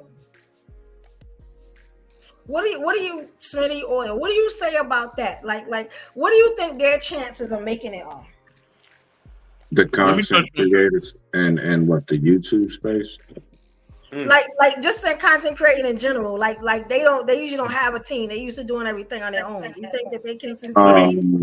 Let me touch on the last argument I was making. Go ahead. Get to this question. I'm about to cook this for real. You're gonna have to clip this one because I'm definitely about to cook. Oh, you want to cook? Yeah. This past Monday, the great Dr. Martin Luther King Jr., his day was celebrated. And, Dr. King went through so many different things that are documented and non-documented, right? But a lot of people always wonder, well, if he was able to fight for civil rights and he got that passed, and he was able to fight for these different rights and got that passed, why did Dr. King wind up getting assassinated? Like, why did that happen? Like, where did that come from? So they ain't assassinated him with the civil rights. They ain't assassinated him with everything else, but they assassinated him for what? Why did this man get deleted? Right? That's always a big question that we have, right? For decades. Why did the great Dr. King lose his life? Right? I'm going to tell you why. I'm going to tell you the theory that I have, right? Anybody can argue their point, and it's fine. I want to hear all points and aspects. People can come up here and debate me. I'm all good with it. You know what I'm saying? Now, the reason why, in my theory, that he got assassinated was for two reasons. One, he started speaking out on the Vietnam War. That was a no-no. His own parents, his own father told him to leave the war alone because he felt like it would be life-threatening. You know what I mean? So that's what he felt. That's what his father initially felt for him. He said, I fear for your life if you speak on this war. That was one. Two, he started trying to fight for equal working rights and equal pay for us. He was trying to get money and make sure that we were paid basically reparations for a lot of different things that we were going through. He said in the speech that he was coming to get our check. Now, that's the one thing that they don't want us to have is financial equality and pure financial stability. That's one thing that the system, the oppressor, the colonizer does not want us to have. Right? So these are the factors for me that I feel like led to his ultimate demise. You know what I mean? Not civil rights, because if I gotta give you civil rights and I have to give you equal rights, that's easy. Right? We're never gonna be equal. I just gotta be civil with you. That's fine. Right? That's like if you live in my house, right? That's like if we all live in a house, right? I gotta be civil with you and Smitty, but I ain't gotta be equal to y'all. I can do that. You know what I mean? Okay, so y'all want the house when? Thursday and Wednesday? Oh, okay, cool. Y'all can have it Thursday and Wednesday. But y'all know, like, this is still my house, right? And I get to decide, like, whatever I want to do with it. But yeah, Thursday and Wednesday, I can chill for a little bit. You know what I mean? Until I come home. right? That's what civil rights is. Civil rights is they give you a little something. They're not gonna give you the whole pot. They just give you a piece of it. You know what I mean? They're not gonna fill you up. You know what I'm saying? At all. It's not to fill you up. You know what I mean? As far as you know what I mean, us needing credible sustenance as far as us being able to thrive in this country. Okay? Please understand that. Now, with that being said, I don't think there's anything wrong with him saying that we need a Google search engine for ourselves, because that's how other coaches make money. You know what I'm saying? Especially certain communities, because when you're able to basically dictate what the algorithm is, they're able to dictate where the money is going and what eyes are watching what, right? That's why TikTok in other countries don't display the same stuff that they display in America. It's a common known fact, right? So if you go to TikTok in a different country, in a different region of the world, you can't find the same content. They ban it. All that silly and goofy stuff they be doing on TikTok is banned in other countries. If you don't believe me, do your research, okay? You can look it up. Now, I mean, it's free, all right? That's free game. You know what I'm saying? So this is what I'm saying. We have to strive to do more. So what Dame Dash and what Willie D is saying is absolutely on par. We got to strive to do more, right? And yes, with our people, and this is the thing, this is what y'all don't understand. Y'all be glamorizing what Dr. King and Malcolm X went through. Y'all knew that some people did not want to, they didn't want segregation to end, right? There were some black people that was like, shut up. We don't want this to end. Fight for what? Now we don't want no civil rights. We good how things are now. We like how the white folks is doing us. We good. You know what I'm saying? But we glamorize these things because we don't have the full history and context, and because of the way media makes it, right?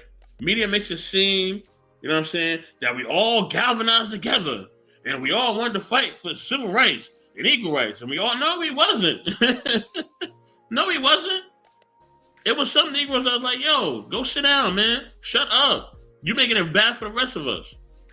I want that little job in a segregated town. I want to eat in the back of Master's house. I'm good with that. I'm just glad they had that. Right? At least it ain't slavery. Know what I mean? So this is what we have to realize, man. Know what I mean? And a lot of it's just us doing our research. We got to realize these things. It's not uncommonly known. But a lot of times, like I said, we get into the glamorization of what Dr. King went through and what Malcolm X went through. And we just think that it was all good. It was all love. All black people held hands. And we all marched over the bridge. Like, no, we did not. No, we did not. My grandparents told me that. I was like, yeah, some of us ain't want him to say nothing. We just wanted him to shut up. He was good. I'm like, damn, okay. Know what I mean? But that was real. That's how they really felt. Know what I mean? So you have to push forward. You know what I mean? We always got to push forward. We cannot be slacking. We cannot be saying we don't need something. We need everything. All right? When other coaches come over here on the boats or the ships or whatever they come in on a plane, they trying to get everything. They trying to get every food stamp. They trying to get they're trying to get all benefits. They're trying to get everything. You know what I mean? They're trying to invent whatever they can invent to make sure that people move forward. They don't care what it takes or who it takes to get to it. And they don't care if you got to lose your life for them to get it. Please understand that. Or lose your community. Gentrification is a prime example of that. You know what I mean? So if they gotta move me, Evolution, and Smitty, and Ruthless Truth all out the hood, so that the Asian, Korean, or Middle Eastern, or whatever man can have it, they will do it in a heartbeat. Trust and believe they will. It's happening They do it right now. Yeah. You know what I mean? So yeah, we need our own search engine. We need our own everything. And yes, it will not be easy. And some of these Negroes ain't gonna want to come. It's fine. You know what I mean? They'll either get it or get lost. You know what I mean? But she said, "What do you have in your mouth, Smitty?" Hey man, I don't know what he's doing. You know what I mean? Send him a message. I don't know. But we got my man Ruthless Truth in the building.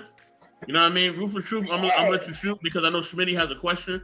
So before I keep moving on, I'm gonna go to Ruthless Truth and then we go to Smitty question. Go ahead, Ruthless. Y'all hear us up here talking about Martin Luther King? Anything you want to talk about pertaining to Dame Dash, Martin Luther King? Shit, bro, you can tell Ruthless fresh on the panel. You can talk about anything. Yeah, Lord knows where the hell we gonna be in 10 minutes from now. Did you watch Set the video GPS before you let that nigga drive. Please, please. pertaining to the video that we watched and some of the stuff that we talked about? Like, please. I thought I heard y'all talking about Martin Luther King and that fucked up dream. Right? And Go ahead, Ruthless. I think with the civil rights movement, although it was, I would say, I guess the only move the blacks saw to do, but it was shameful and distorted. We running back to our pressure, begging them, our pressure to get acclimated back into the place where we're not wanted, which if we really thought about that, right, really carefully put all it through, it would be not the best thing for blacks, right? Because we talk about a people who didn't treat us right in slavery. They really didn't have a like, they kind of showed their hatred. And for us to come back and try to negotiate a fair deal was insane. But moving forward today, right? So what's done is done. The past is the past. And this is why I was just talking on the last panel that black people at this point, even though it was a very foolish thing to try to come back, but we exceeded all expectations for a country that's built against us. And all black women need to give us more credit and stop whining, because there are a lot of black men who punch the lines of successfulness, right? And we have to champion our greatness, right? We got to champion how we've moved as a people instead of so much focusing on the negative of our people, because it seems like we don't. Even though I don't agree with Martin Luther King did, but what he did, obviously a lot of blacks did agree with it, but they forgot about the struggles to get here, where we at right now. And them struggles, right, are part of us black people even to this day. We remember, we pay tribute. We have a fucking holiday, right? But yet we get on here right after the holidays and call each other names and throw water and ice cream at each other. So if we're going to represent this thing with Martin Luther King and them did, right, let's do it right. We got to be better towards each other. We got to be black women and black men and black men and black men need to be better towards each other. We need to have more decorum. We need to hear each other out. We need to be more intellectualized and getting our thoughts off. Because just because you can't win an argument don't mean we have to jump on somebody's economic situation to prove that they're not worthy. Or just because, a man points out the behavior of the woman that they might not truly like, she doesn't have to point to his economic situation to say, you ain't shit, right? So until we get our house in order, since from the time like now, until the next, 20 years, unless we get our shit in order, I don't even want to hear shit about Martin Luther King. Because motherfuckers ain't representing that shit right. I digress.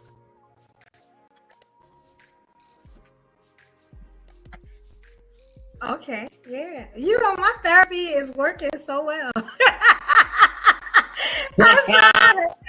over here crying myself. Y'all understand what it took to get there. Did y'all see my face? It wasn't no expression or nothing. I was working hard. Like, damn it. You know what I'm saying? I'm doing good. But he made some good points though. This is the first time I really ever listen to Ruthless. But salute to you, Ruthless. Some of that, you know what I'm saying? But most of it, 90% of it was great. You know what I'm saying? Let me ask you something. How you feel about Obama? When his presidency, how you feel about that? Well, what Obama did was an indictment on black people selling out for their oppressor, right? And now a lot of black people celebrate, oh, we got a black president, da, da, da, da, da, da. But really, he didn't represent our best interests, right? He talked a good one. No, I give him that. He talked a good one. Matter of fact, he was a little bit better than Martin Luther King, in my opinion. Like, God damn, like this nigga got mouthpiece, right? I like him, but I know he's fake. But damn, you can't help but like this bro. But to my point is though, us black people, and this is why I kind of don't rock with Obama, is he forgot our struggles, man. This is almost like saying black people being police officers, black people going to the military, like we're participating in some shit that really is a bit of an embarrassment because we're in a place that we're very disliked. But I'm not going to judge, right? You got to do what you got to do to survive. So at the end of the day, we're here and we're now. And so I'm going to say to the guys who went to the military, who are officers, Obama, at least your objectivities of success. And you have complied to the point and we can compete with other races. We're in elite people, right? We can, doctors, lawyers, you name it. Where we at? What y'all want to do, right? We there.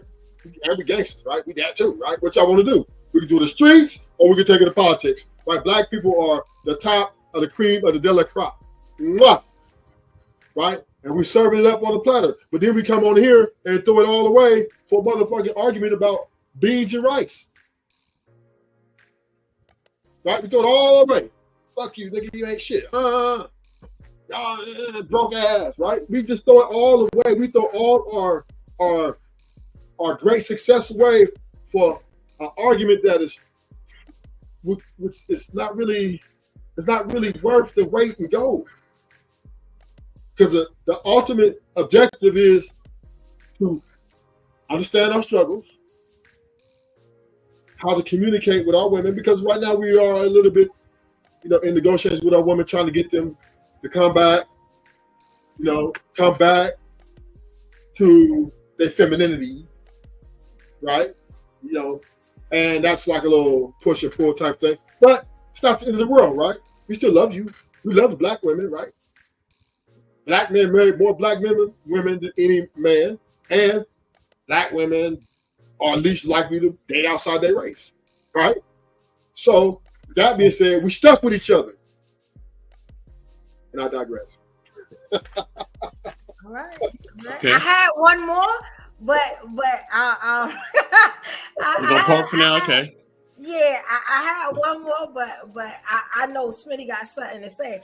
I just want to say shout out to Miss Langdon.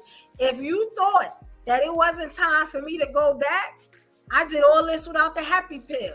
I didn't show no type of expression or nothing, and I ate it. You know what I'm saying? I am healed. That's all I'm saying. Evolution, no. Stop. Go ahead, Smitty. Go ahead.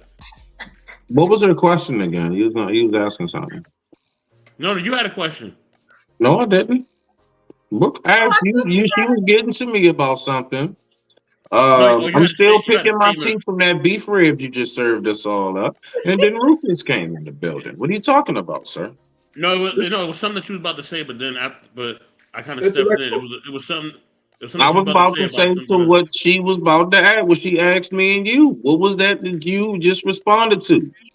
Well, the next thing I was going to ask him was about how did he feel about Trump. That's what I was going to ask, because that would sum up the whole argument. You know what I'm saying? About Trump? Yeah, how you feel about Trump? I mean, he's the devil. What's up? Okay. Yeah, he don't represent me. He represents a lot of people's wallets, though.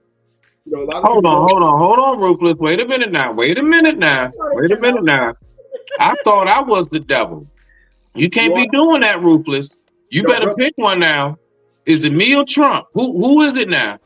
Both of y'all. Fuck that nigga. Both of us can't be it. Yes, y'all can. He's the white devil. You the black devil. Oh man. Well, I wasn't expecting that. I wasn't expecting him to say that, because usually when people don't like Obama, they like Trump. So that's what I was asking. And usually when they don't like Martin Luther King, they don't like Obama. So I was just going down the step ladder of, you know what I'm saying? So that was all. So I was surprised you said that about Trump. I'm gonna say this, right? Evolution, era, media, whatever that name is you got up there. You don't like it? I think it's beautiful. No. I just it's long. But anyway, I don't dislike Martin Luther King or Obama, right? I don't have no personal beef against them, right? So I'm not saying that, oh man, fuck them, none of that. I don't agree with their methods, right? On the way they went about their successes. But who am I, right? I'm just. Oh, I'm sorry. I'm just a person here, you know what I mean? And can I ask a question? Yeah. Like, okay, so when we first started, because this ties into it, we were talking about like unity, right? And how we don't kind of support each other, you know, kind of something like what you were saying, you know, as a community. You get what I'm saying? If you feel like, do you feel like if we didn't have people like Martin Luther King, like Obama, you know what I'm saying, that we would be able to sit on these platforms and tell our opinion? You know what I'm saying? That we would have got this far as a people, or would we still be like sitting in the back of the bus and, you know what I'm saying, being segregated while we eat, not being able to drink out the fountain?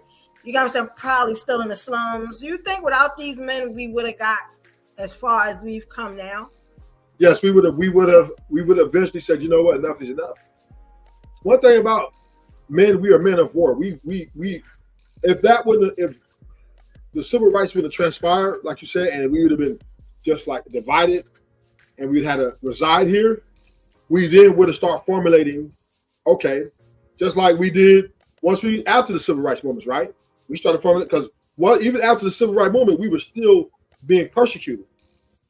We were still being attacked. It wasn't like after they did away with all that, they still was going after black people. And we formed, and then we protected, right? So I would say if let's just hypothetically say the civil rights movements would have never came about and we would have been stuck with a divided nation, right? We would have came up with, and I'm gonna give you an example of this, prison, right? When you go to prison, it's politics. You go into your tribe, right? And then they're gonna lay down the rules to you. This is how we roll over here. This is how we do business. This race over here, don't go over there and don't, you know what I mean? If they have a problem with this race, come holler at our leaders. Our leaders go holler at their leaders, right? And then we hash this out.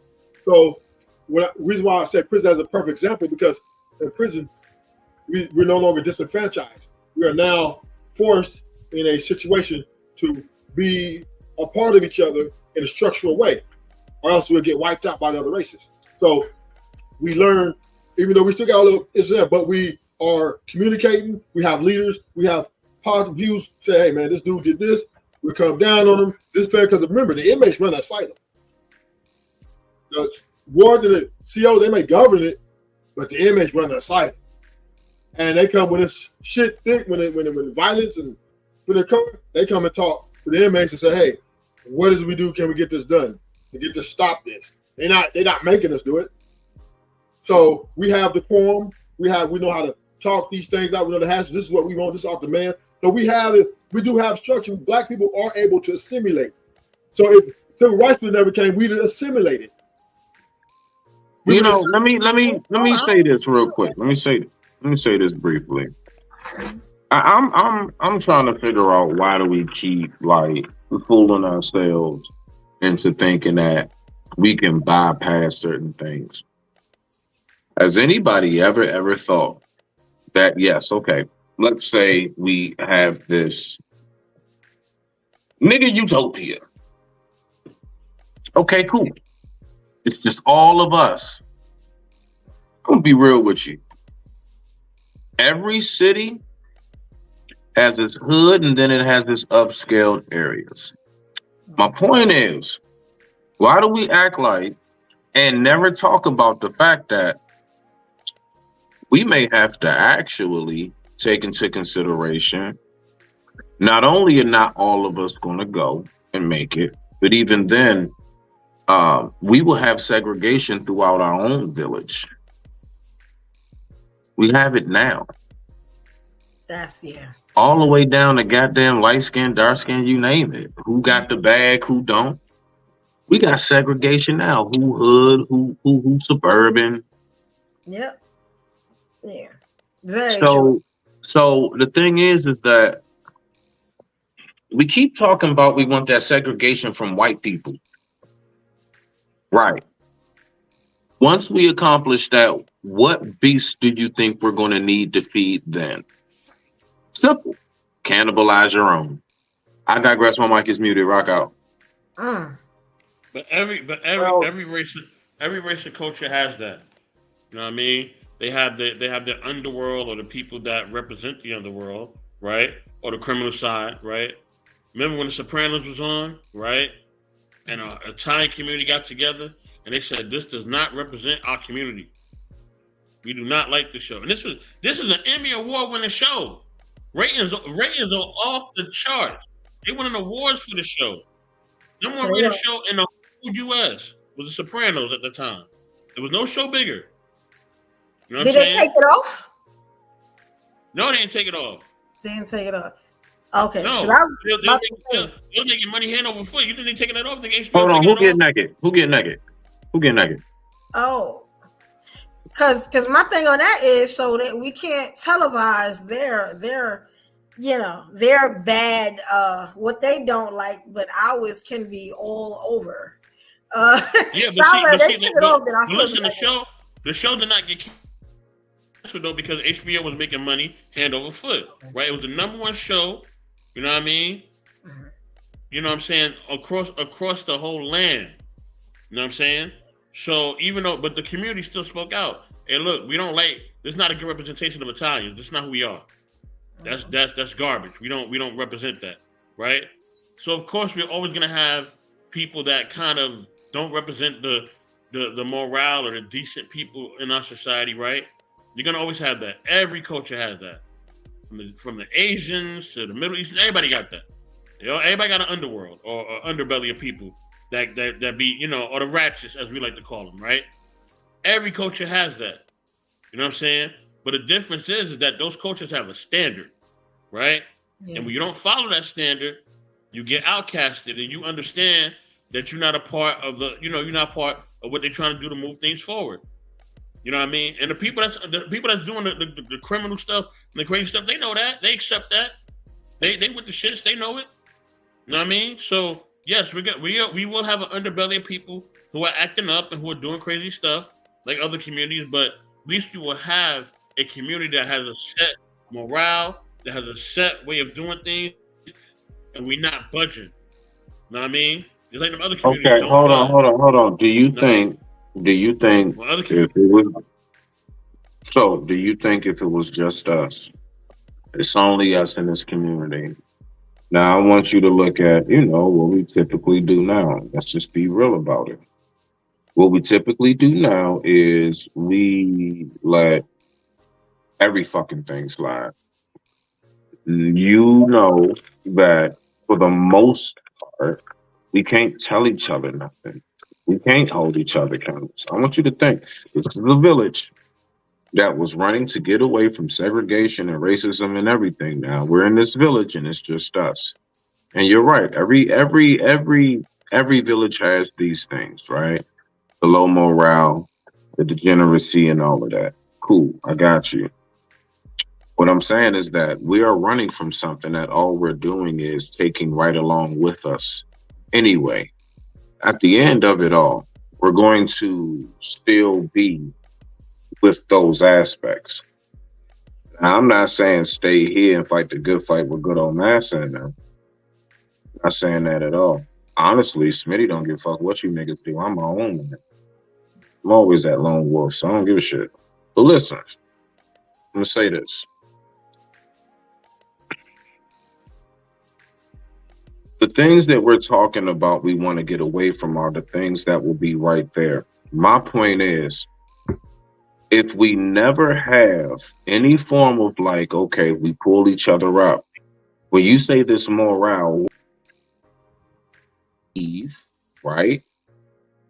If we leave the city, we all right, y'all, we going off to do our own thing. And if we take with us all of the shit that had us fucked up in the city, what do you think we're going to go ahead and unpack when we get to the village?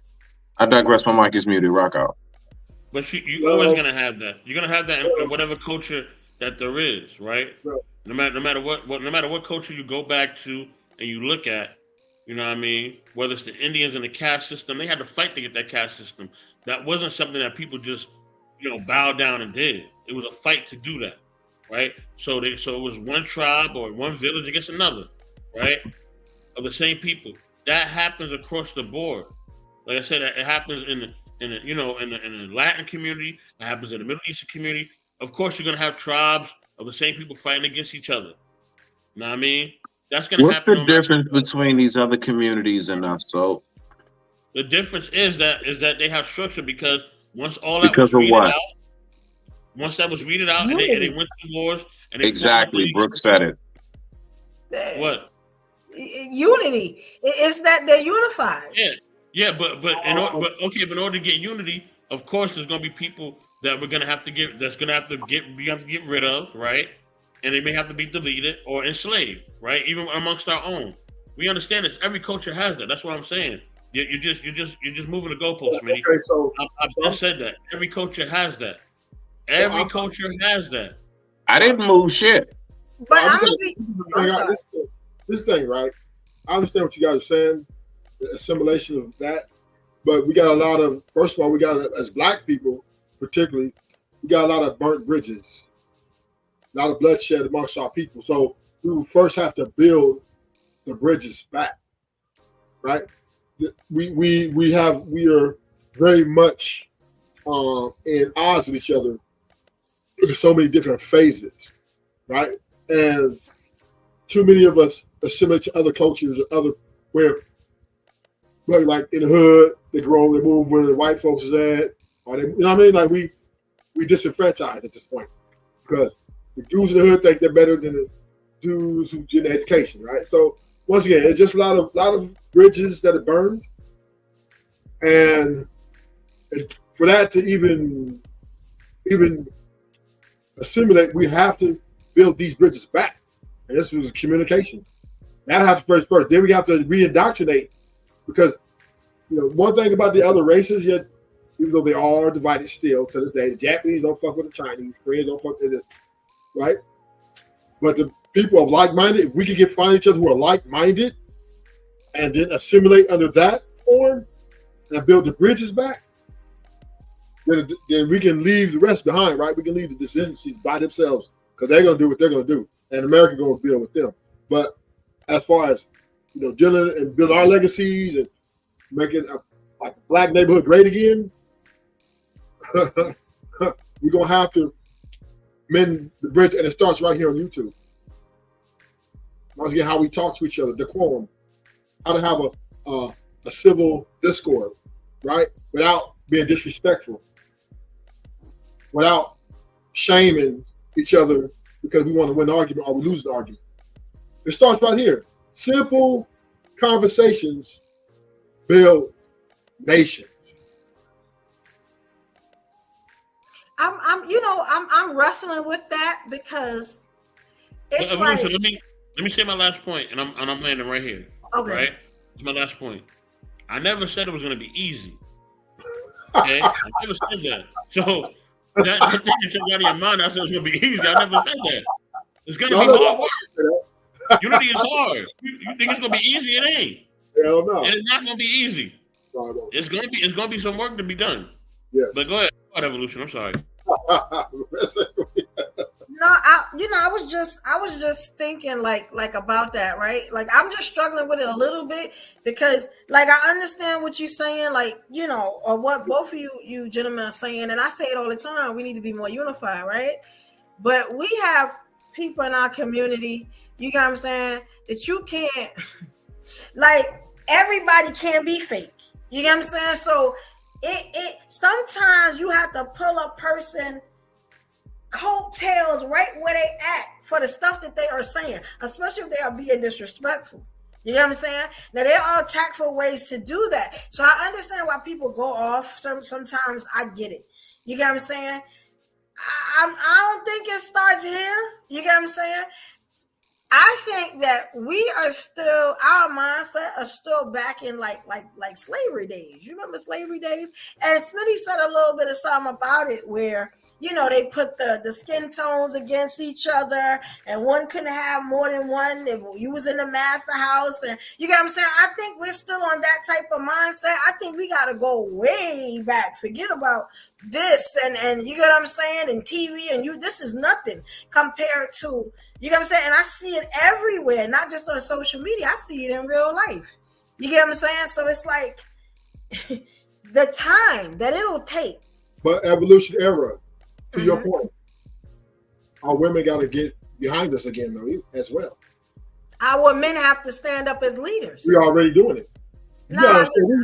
Listen, evolution. Let me tell you. Let's take a little history there. Men has always put the work in. I don't know what you're talking about. Black Panthers. Yes, Black Panthers. You know how many homies are serving a life sentence because they came up and rebelled and went against America, so that we can have some sort of respect in this country. A lot of men pay the price for that, not women, right? And as far as hands-on, we're talking hands-on violence or whatever, right? You pay the price, and they're still paying it. Some of them died in prison. Okay, so the white men, like Black Wall Street, right? When they came in and slaughtered all of them, and that's why the Crips and the Blood, all of them reformed, right? Reformed and assimilated into some sort of structure. But somehow we lost our way, right? And I ain't gonna lie, some of us black men lost our way with drugs, pimping, all that old crazy shit, right? But our women also lost their way too when, they sided with the government, getting all these pro benefits, and really figured out that, well, I really can do this without them. And I'm not saying it's all y'all fault, right? But at this point, 2024, changing. Black men are back on their game. They're on their A game for real, for real. No, we still yes, we are. Yes, we are. We own. Let me show you something. We obtained 80% of the wealth in all Americans. That's one. Yes. And we were more successful than the Africans who got their own country. Right? Ruthless. Let the lady respond too. Yeah. This is what I'm saying. If black men were on their game, like you say, why is it so hard to get the black woman to get up under your leadership? Or because you get what I'm saying? It wouldn't be that hard if y'all were making the money, y'all were treating the women right. This is the stuff I be talking about. Men don't have no accountability. You know, now I could check my sister all day. I can't check no man. You get what I'm saying? So I would need a man to check another man. And we keep going about this thing of, the women's fault and this, and that. If you're not looking at yourself, you can't look at no other woman, especially no woman that you don't have. Like, you know what I'm saying? Like this, and I've seen this all day. I've been watching this all day on the other social media sites that I'm on, to the point where I've got a whole segment I'm about to do, and it's about to make a lot of people mad. You know what I'm saying? But I'm Big Brooklyn. But it's just a thing of we are supposed to be your rib, right? So we are supposed to follow your leadership. We don't see leaders, and that's the problem. You get what I'm saying? But here's the problem. You don't follow leaders, right? You follow the bigger picture, the greater good. It's a difference, right? Because sometimes men are going to fall short because we are imperfect. Just like women are imperfect, right? We all got flaws. But if you see other races, right? Yeah, their men have flaws too. Their women stick with the bigger picture, right? For the American power, Hillary Clinton will look the other way for Bill Clinton having them bitches in the Oval Office, getting his dick sucked, right? Because she sees a bigger picture. I'm not divorcing them. Why would I divorce this powerhouse? Why would I do that? For the greater good. But see, black women, and I'm going to say this, are so hard trying to tame black men in other ways that are like psychological and emotional, right? Instead of just saying, you know what, these are our men. We know they're flawed. A one man ain't. Let's not jump all over them for every motherfucking thing in the book. Let's just get behind them. Weed out the ones that are with the bullshit. Stick with the ones that are about getting that bag and getting our lives in order, right? And complying to the man that fits and is most suitable for you. But no, we have a tendency as people want to quit each other, right? Women want to quit us, right? Because they think that because we have sex with another woman outside of the relationship, the marriage, whatever, they think that they'd rather destroy this family instead of forgiving and moving on. Right? He destroyed the family when he stepped out. I don't understand what y'all thinking is. Because the numbers. Who destroyed the family when you stepped out? Like, no, we are not. No, we don't have to deal with that anymore. Listen, what I'm saying is not our ancestors. We are not even our parents or grandparents. Like, this is the problem. I don't understand what y'all don't understand about that. We don't have to deal with That's not the only reason, though. The main reason y'all leaving is just because y'all trying to upgrade.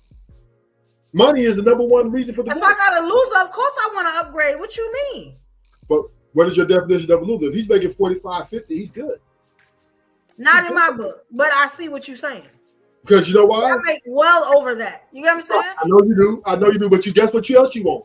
A lot of women don't want to settle. You want? You know what I'm saying? Yeah. Men are saying settle. A lot of men are saying settle, and you know you should have a black man, and it's like no. A lot of us don't think like that. We don't feel like we have to settle. You know, you don't have to settle. Let me step in real quick. Let me step in. Salute to Wilder the ruler. Salute. And Big Rick slaps in the building. Salute. Because we get off the point. We get off topic, y'all. Right. The main points that I see that y'all sharing, I understand it, but we can't wait for one man or a group of men to come and lead us, and we can't wait for a group of women to follow or to get in the type of role, right? Because if we seeing other cultures, they'll have their women run for president. They'll have their women run for Senate. They'll have their women become mayor. You know what I'm saying? They're not waiting for a man to do something, and they're not waiting for a woman to do something. You know what I mean? If it's a seat that they could take, that's in the government branch, or a seat of leadership they could take within a country or within a business or a corporation, they're going to take it. And they don't care if they got to put their son there, their daughter there. They don't care who they got to put. They put their own dog. They'll put a dog up in there too. You know what I mean? They'll put whatever was going to represent them. They will put that there to represent their people. And that's what we're getting lost at. You know what I'm saying? If we focus too much on this man, woman, gender role dynamic, we're gonna lose the whole thing. Because they're not waiting. You know what I mean? Well, we have to, because the family is broken. White woman as a mayor, that white woman will be a mayor. But that white woman also has her white husband there supporting her. Our families are broken. So we can't even get to that step because our families are broken. I understand the evolution. I understand it. But what I'm saying is that we are waiting. We have this Messiah mentality where we are waiting for the Superman to come out the sky or Superwoman to come and do this and clean our houses or whatever. We waiting for a bunch of shit that ain't gonna happen. You know what I mean? A bunch of retarded shit that's probably not gonna happen. What we need to do is say, listen, what do we need to vote for? You know what I'm saying? What bills and laws are gonna impact our people? You know what I'm saying? What are things that's going to change our community?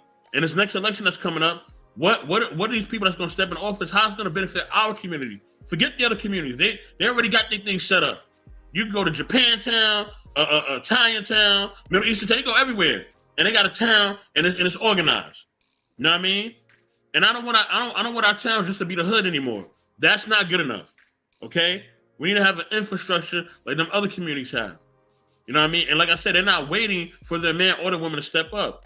They try to put a woman in office the last presidential term, right? They try to put Hillary Clinton up in there, right? So they don't care. As long as it's one of them, they don't care if it's a man or a woman. You know what I mean? Hell, they may try to even put a white child up in there next time.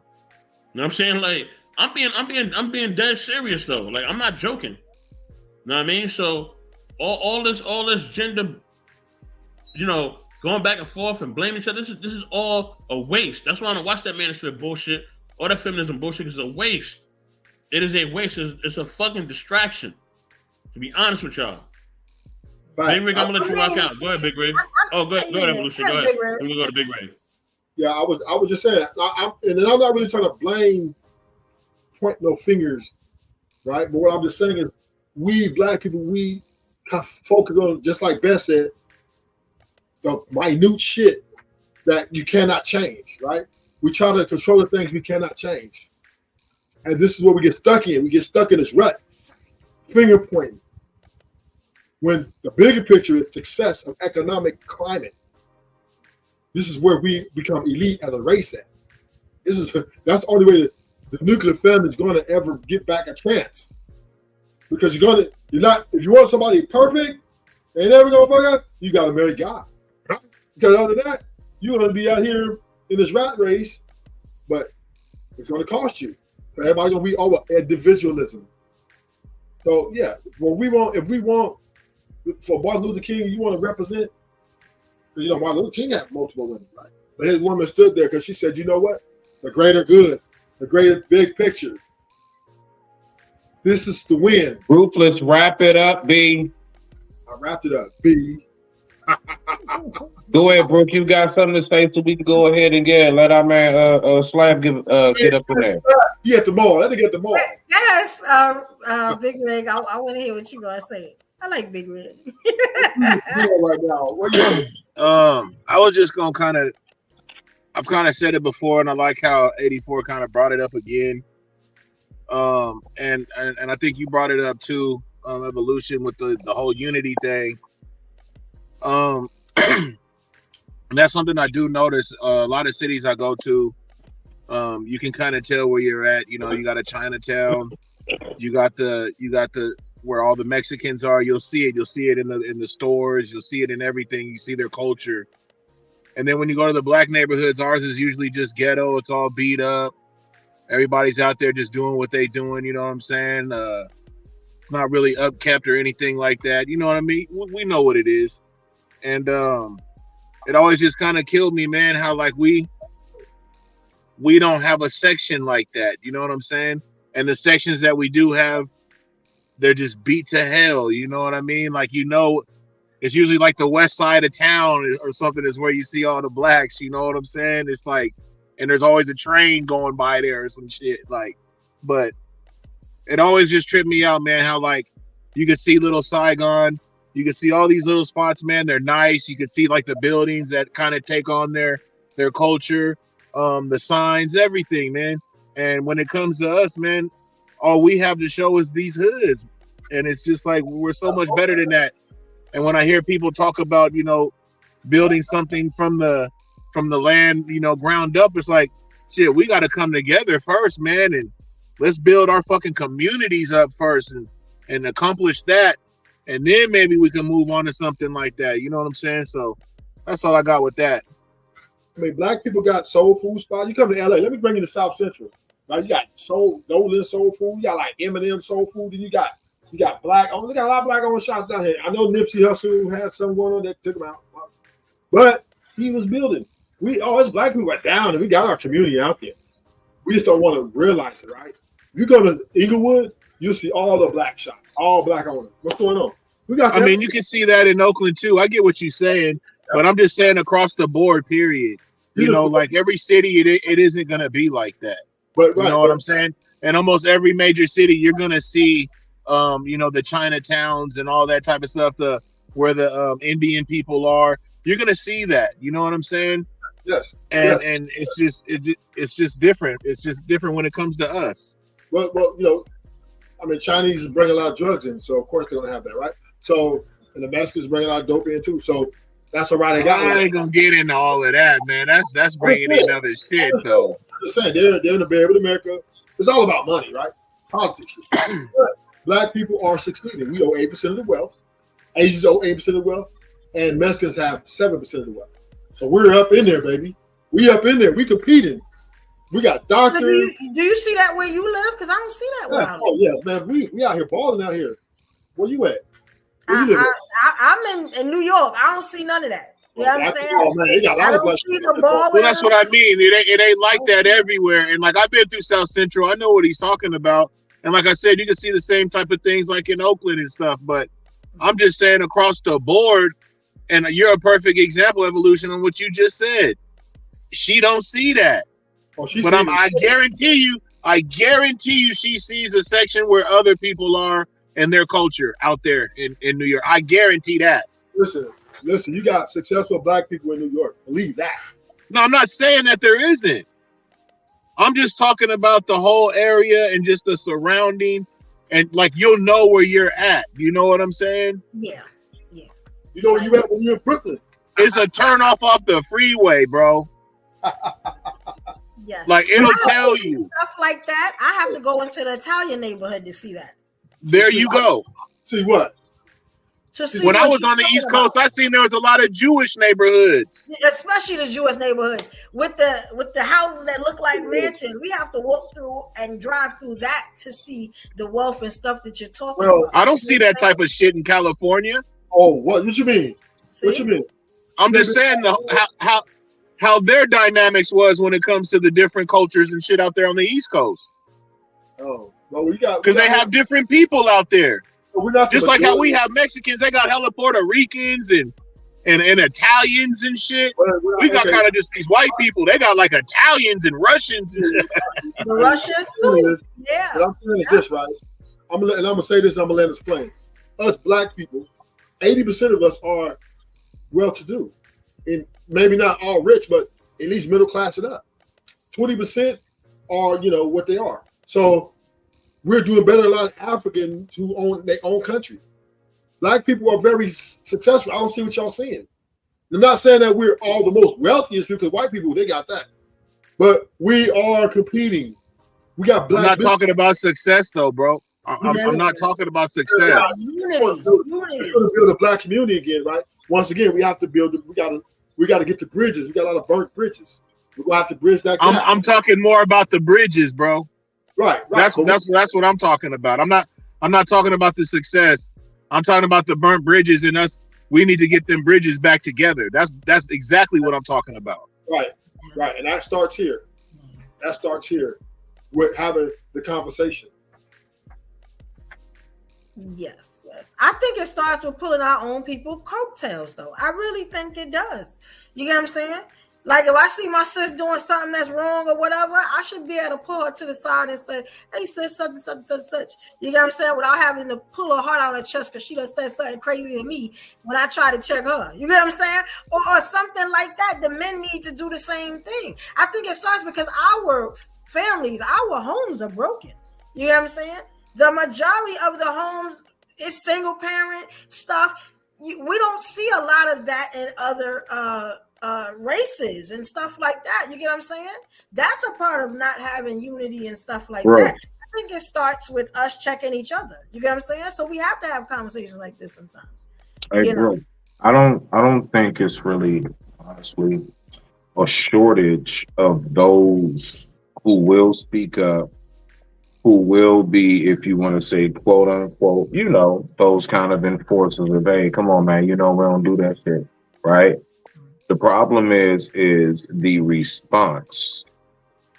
Not only will the person who's doing the bullshit be like, oh, Nick, mind your business, leave folks alone, blah, blah, blah. Not only that, out of nowhere, a bunch of other nothing ass niggas, some strangers that just come and start actually hounding on you with like, yeah, nigga, like, man, leave folks alone and shit. Nigga, why you worried about it, nigga? Oh, but you ain't got nothing better to do. And so it's not just that, it's a lot of different things that come along with as to why the accountability is off balance right now with us.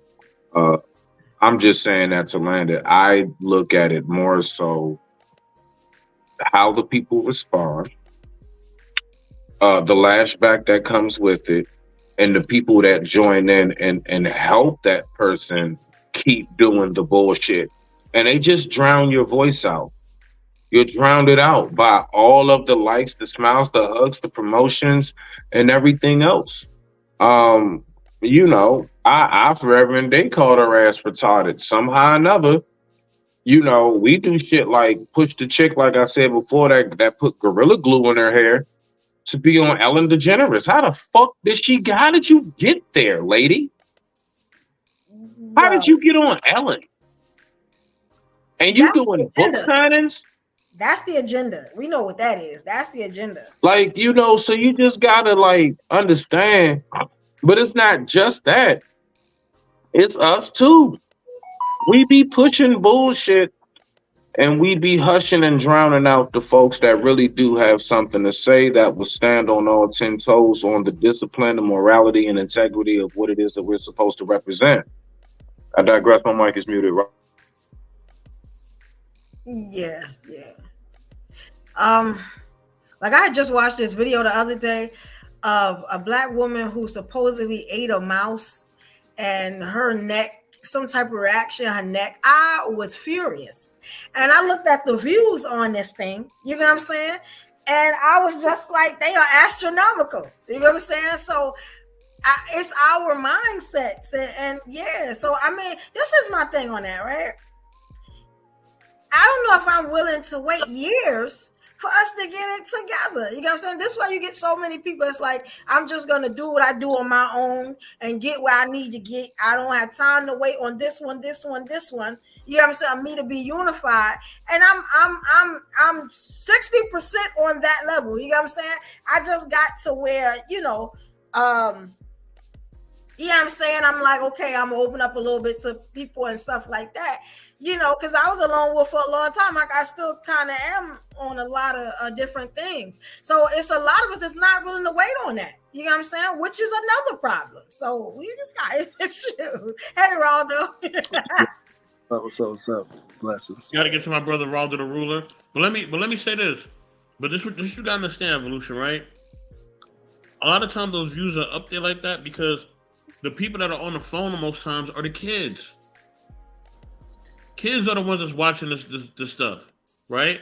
They're the most impressionable. So when somebody do something stupid and foolish or something that's immature or dumb, and we're like, man, that's some dumb stuff. Who gonna look at that? A child. Yeah. Right? So regular human beings or adults, we ain't got time to be looking at that. We working. Yeah. We at work. So it's not everybody. So we gotta stop thinking that it's us, because it's not. You know what I mean? Our kids are being poisoned with this stuff. It's not us. It's not the adults. We got 6 adults up here, and none of us are about watching stupid bullshit. We not about that. And so, You know what I mean? We about trying to, you know, we may look at things for entertainment, but for the most part, you know what I mean? We focused on doing something that's going to elevate or it's going to make something beneficial. But a child or somebody that's 25 and under, they ain't worried about that. They trying to turn up all the time. That's what their culture is. You know what I mean? So we just got to keep it 100. Hold on, Smitty, hold on.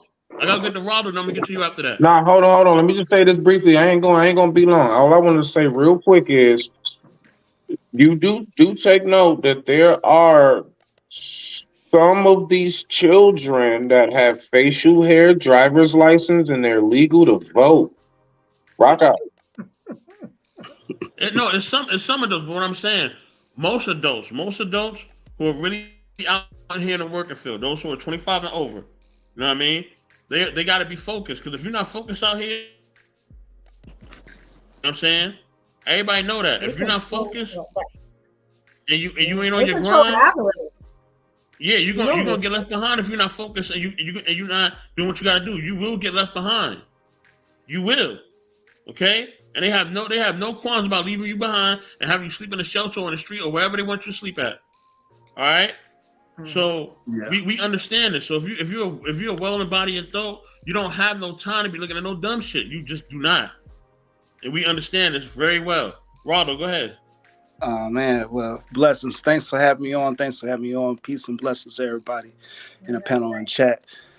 Yeah, I heard some of the conversation, and I totally agree, man. I think we just not together on a lot of things, man, especially when it comes to the Black power and, like, you know, how we can unify and bring about change. You know, we got, whenever something affects us, it's like they throw up different things in our struggle, so our attention become diverted and not fully focused, you know. No disrespect to the queens, no disrespect to LBGT, but then they'll start saying, hey, we need a feministic movement. Let's get on that, you know what I'm saying? Whereas there was times that we were being terrorized and we were being targeted by corrupt police officers or whatnot, and policies and things like that set in place that getting our brothers locked up in prison systems And then LBGT will come and say, hey, let us feed off the black struggle also as well. Whereas we're not considering, regardless of your sexuality, regardless of your gender, right? Or genitalia, there's a war against us as a whole. And it's like we just got to learn how to band together. It's like we got religion separating us, and then we don't know what to call each other. Whether if we like Black Americans, or you know what I'm saying, then we like, oh well, I'm not African American or I'm Moorish. It's just so much that divides us. The reason why we can't get a concentrated focus to obtain the thing that we really should be going after, which should be freedom. And that's the only thing I had to say, man. That's the only thing. Exactly. And let me solidify my point too. Our media, our music, and things of that nature is mostly controlled by our children, or younger adults. It's mostly controlled by that. It's not controlled by somebody that's over 25. You know what I mean? You'll have some people who's over 25 and they may make a record here and there, or they may make some music here and there. But the ones who controlling it are the youngins. Let's be honest. They really pretty much run the communities now. So how do you think we can overturn whether it's through their influence, or whether it's through what they buy, or whether it's what they promoting? And the record companies and the business owners know that, so they come to the hoods and they give these little kids all this money, right, to promote different music like the drill music and all that, right? Knowing that they don't have no financial education, knowing that they have no type of balance of guidelines, right? Knowing that this music is promoting death and destruction, right? But they could come in, offer them a contract. Their parents are so hungry, you know what I mean? And they so tired of working every day. They're like, shit, $500,000, yeah, sign that contract, right? They're not thinking about what their son was rapping about. All they see is that $400,000, right? That's the first thing they seeing. They seeing that $1 million deal. That's all they focusing on. Cause they got to go to work, you know what I mean, in 2 hours.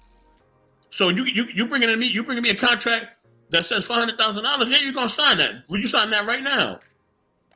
They're not thinking about the consequences because they want to escape the reality they're living in. This is what goes on in my neighborhood, Evolution neighborhood, all the neighborhoods that's out there. A lot of it. That's why a lot of it goes down that way. You know what I mean? So go ahead, Evolution. My bad. I was just thinking. I was like, have y'all ever thought, because I know everybody in here is content creators and podcasts and stuff, have y'all ever thought about who controls the algorithm? Oh, yeah. Now, okay. Nah, that's actually slid my mind, bro. Now, let me tell you why that's important. This is why I say that, all right, so this is how I think, right? And this is how I do a lot of my content. You have to know who you're directing your content to. If you're this is why Dame Dash, remember when he was talking about what they call the it factor? If you don't have that it factor and you don't know who your content is going to and who is focused on and who controls the algorithm, what type of people, what age group, what they are interested in, what they are focused on, then you get shows that are boring, that nobody watches, that you get no views from. Now, this is the thing, right? So I understood. I was just looking at a note that I put about what Dame Dash said, because he was starting and then Willie took him somewhere else. In order to be a content creator, you got to stay up with the times, right? Because you have to be relevant, right? Which means that if you're just doing content for you, you're not going to get anywhere. You understand? That's I kind of stopped listening after a while, because there was a thing of, and I stopped myself. I'm going to have to get back to it. Every week I used to see who was controlling the algorithm, where the content was supposed to go and stuff like that. And then I would make reels and videos to that. You know what I'm saying? And that's how the name Evolution got out. You know what I'm saying? But it was a lot of hard work. And I think as like content creators, because there is no like unity and stuff, we're going to have to figure out what's the demographic that we got to go to. And so we can benefit from all this stuff we're doing, even these talks that we're having. That's why I'm glad that all of y'all content creators and stuff like that. Because I'm like, do y'all think about that stuff, or do y'all just do content and shows and stuff about what you like and what you want to talk about. Has anybody ever thought about that? I know I'm a little younger than y'all, but I'm just like, No, you're on to something, bro. No, you are. You actually bring up a very good point because for the longest time on YouTube has been out a lot longer than we have used the word algorithm. This is something fairly new. And so, no, I mean, you actually hit on something I didn't even think about myself. As far as, because I don't know, I was thinking that algorithm is like AI generated. I wasn't really thinking more so people behind it. Like, like they got like some office where a bunch of them look like the fucking stockbroke room. But I was kind of pondering on what you said. I do find that interesting because I noticed, like, for example, I don't think it's just because it's him. The one video I got shorts that hit well over 1,000, 2,000. But like that one video I got with Booty Johnson, Fleece. That one is like my highest viewed video, comments, and everything. That hit like 1,000 or something more. And it's crazy because with him and the picture on the thumbnail, and this was right when he came out, he was huge on the algorithm, and I believe it just hit because it was him more than anything else. Because at least not yet. I ain't seen no numbers like that. You know what I'm saying? Maybe one day, that'll be a usual. But yeah, for right now, nah, that's unheard of. I digress. My mic is muted. Rock out. Because I'm just making a point that if the kids are the consumers and stuff, then we gonna have to start twerking and TikToking, and you get what I'm saying? Because I'm already doing that, but I'm doing another platform. Not the twerking part so much, but it's coming. You know what I'm saying? I was about to say the TikToking or the twerking. I was just about to ask you clarifying. At this point, you know what I'm saying? With all this I'm sitting on, I'm about to start twerking something. I need to see these numbers because I'm starting to see, women that look less than I do, you know what I'm saying, getting a lot of love, and I'm not, because I'm sitting in this seat every week. You get what I'm saying? Not saying I'm a be raunchy with it, nothing like that, but I could do a TikTok video. Like, you see them dancing and stuff like that, and you know what I'm saying? Not the stripping or nothing. The little dances they do. When they do the backpack dances and stuff like that. Because I'm like, obviously, I love talking to my people, but my people ain't watching. It be the younger people that's watching. They love when I do a real, you know what I'm saying? So I'm like, I'm going to have to start doing that. I do comedy on TikTok. They love that. And if I do something like this, they sleep. So it's like, you got to, yeah, that's just a little tip. You get what I'm saying? That I've been. Don't forget the cucumber. Talk about that all the time. The cucumber. I got a little two-step. I look good. I'm about to get up. You know what I'm saying? From this damn seat, because it ain't helping me. That's what. Let me get the queen. Queen, go ahead, and then I'm gonna shoot my nuclear missile. But go ahead. I don't know what y'all talking about. That's all good, Queen. Queen. Ruthless can get up here and run off at the mouth aimlessly. Queen, rock out. No, I don't do that. We were talking about just having unity in our community. What would it take? And basically, now we're talking about just the algorithm, content creating, and who controls the image of our people. And I'm about to filet mignon this, but before I filet mignon this, I'm gonna let Queen go. Well, there was a video out about I think it was an Asian guy, and he said that the algorithms out there is different than they are here, and what people see is very different. And we all know money talks, BS walks. So who got the money? Who got the power? That's who controls it. I don't care what you put out there. It's also what you play and what you replay. On my personal pages or whatever else I got going on in my life. Only thing I play is positivity. I play people serving homeless people. I play people giving back to the community. That's what I play because that's what I want people to see on my feed. Now, when you look at the younger people, you know, I do fault the older people because it's almost like I see too many women competing with the younger girls. Like they are trying to look like them. They're trying to be them. You're not them. Let it go. It's nothing wrong with looking. It's okay to age gracefully and be classy. You don't have to be a hoe and a thought and walking around looking like you 12 years old, sliding down a pole. I'm just saying, you know, you're too old for that. You know, you can still be sexy, but you can be classy. And that's the problem too. And so then you got these young girls who think they know it all and they're having multiple babies. So now they're raising little girls who are now off the hook under the age of 10. So it's getting worse and worse as the day goes by. It's crazy. I don't understand it. I don't get it. But you know, I think we have to value different things. You know, we have to, and there was another video out, can share with you guys, maybe at one point, of two 1-year-olds. It's a black 1-year-old little boy and it's an Asian 1-year-old. The little boy is rapping, he talking hella crazy, inappropriate stuff, but he's rapping, everybody's behind him, yeah. And the little Asian boy is doing a major like color puzzle where he's got to figure out how to move stuff and color. So look at what's being fed to us.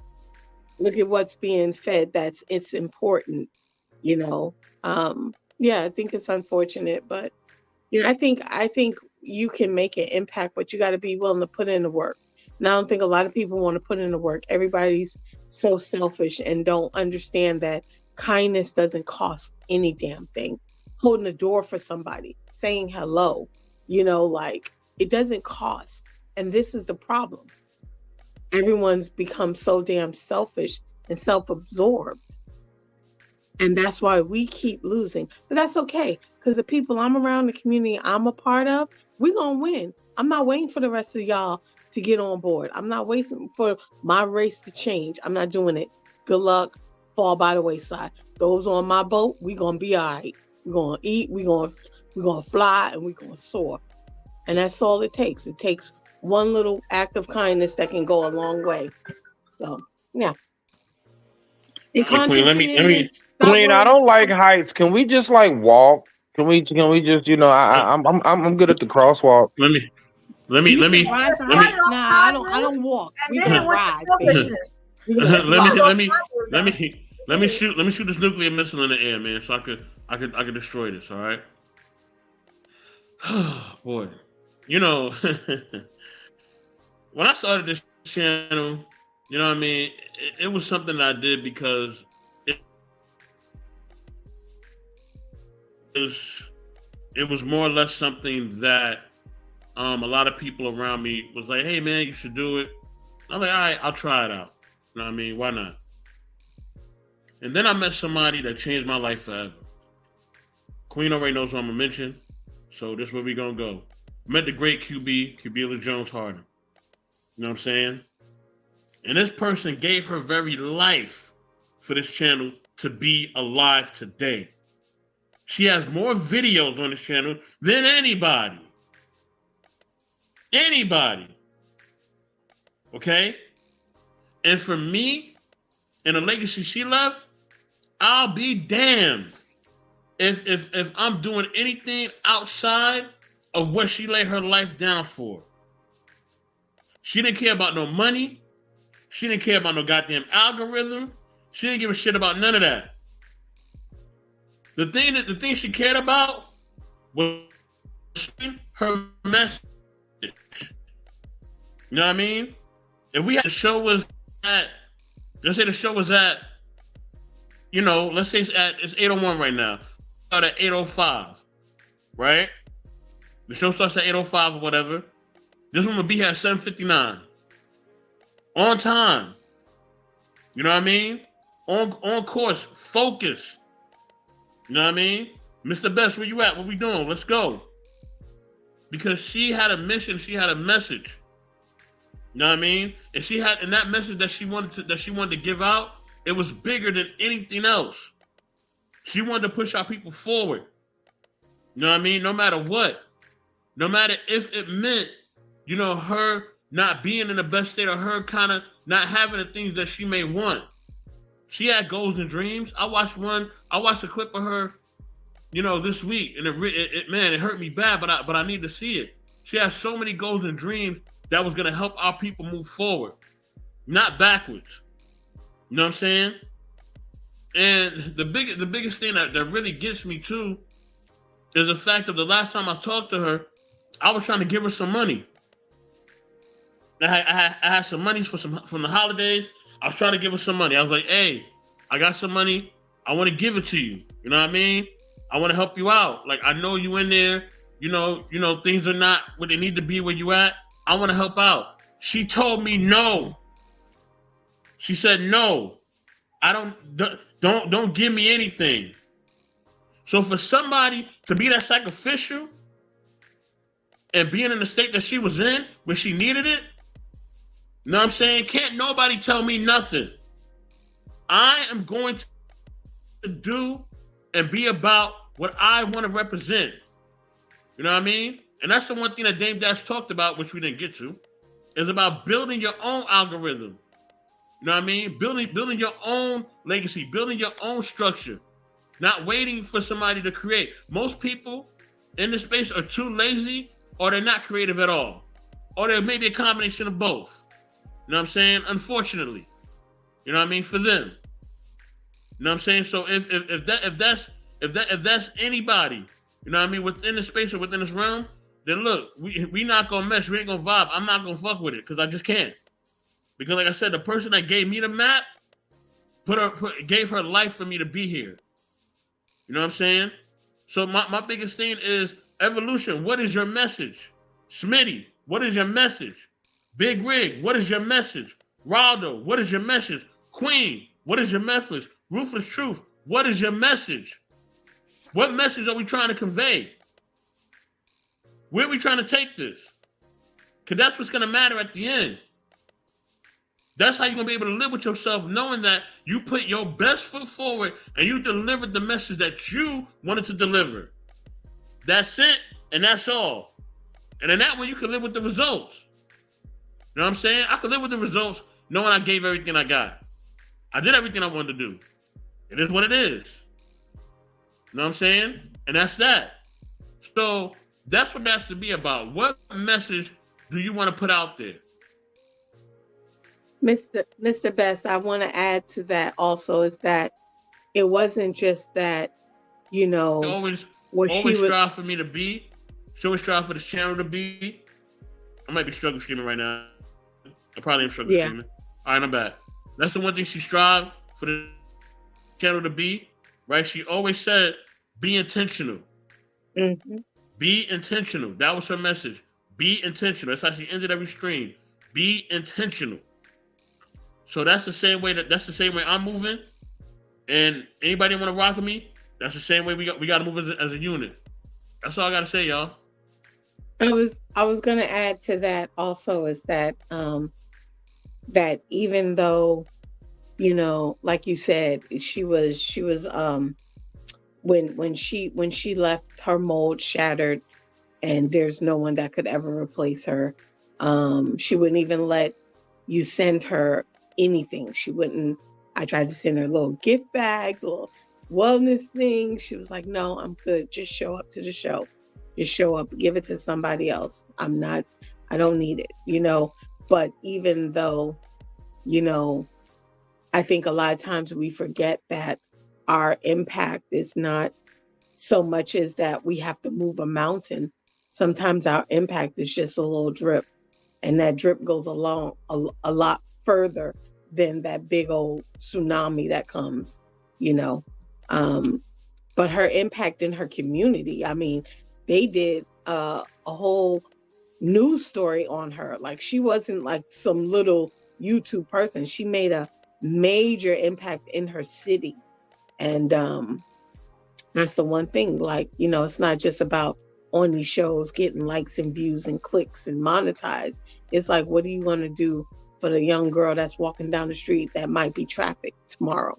What are you going to do for that young boy who might join that gang, you know, and or go rob somebody when you could have said a kind word to them and changed their lives? So, yeah. And that's what I do every day. So, yeah. Miss you, QB. Listen, with that being said, y'all, I'm gonna close this out. You know what I'm saying? Evolution, if you got any last words, I would love to hear it. But it's a 2 hour, 42-minute mark. I am tired. Yes, it is I am tired. But yeah, y'all, whatever y'all want to share, man, go ahead. Yeah, whoever want to go. If y'all want to say something, y'all can. You know, go ahead. I'm sorry. Oh, okay. I'm sorry. I didn't know if you opened the floor or not. No, go ahead, Rodo. It's open. Okay. Yeah, I was just saying, man, what he was saying was really real. And I think we get caught up because of the numbers. But I think with diligence, persistence, ongoing, and having that belief system in your heart, people will take notice. And so, like, Evolution, I want you to continue with your message the way that you've been doing it, girl. Let me tell you. Because you shine bright. You got, you know, a different type of personality. The world needs that. Everyone on this panel, the world needs you. You have a uniqueness about you.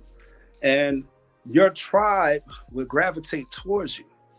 And, you know, it might be years, but it'll be one person that be that influential person. If it's not you, which I pray it is, you know what I'm saying? But somebody in your circle can grab the vision and run with it, man. Think about the person. I was just thinking about the person who influenced Dr. Martin Luther King, since we just had his birthday the other day, right?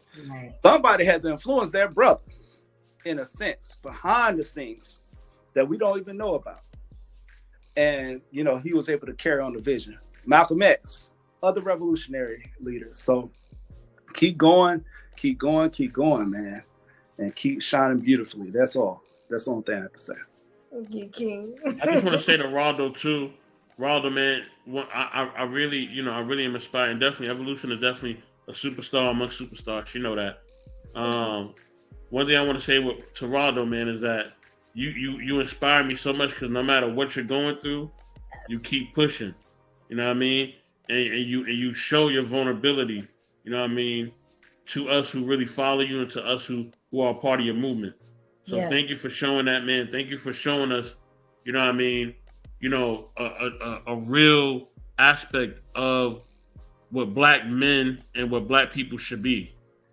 You know what I'm saying? And I salute you for that, man. I know sometimes, you know, you may have some rainy days, but man, you always keep it positive, and you always keep focused on the things that you're trying to achieve, on us being our best and us being, you know, focused on love and unity. So salute to you for that, man. Definitely, man. I definitely acknowledge it. I appreciate you, guys. Thank you. Yeah, Lord. Thank you. Yes. Anybody else want to say anything? Thank you, Otto. Thank you, King. You know I'm a fan of yours. Always will be. Anybody else want to say anything? I just want to say I gotta go, but thank you, and always, you know, putting up with me coming late and not knowing what the topic is. So now I'm gonna do better. But anyway, yeah, keep going, guys. That's it. Keep pushing. And on that note, I am out. What's up, Big Rig? Wake up.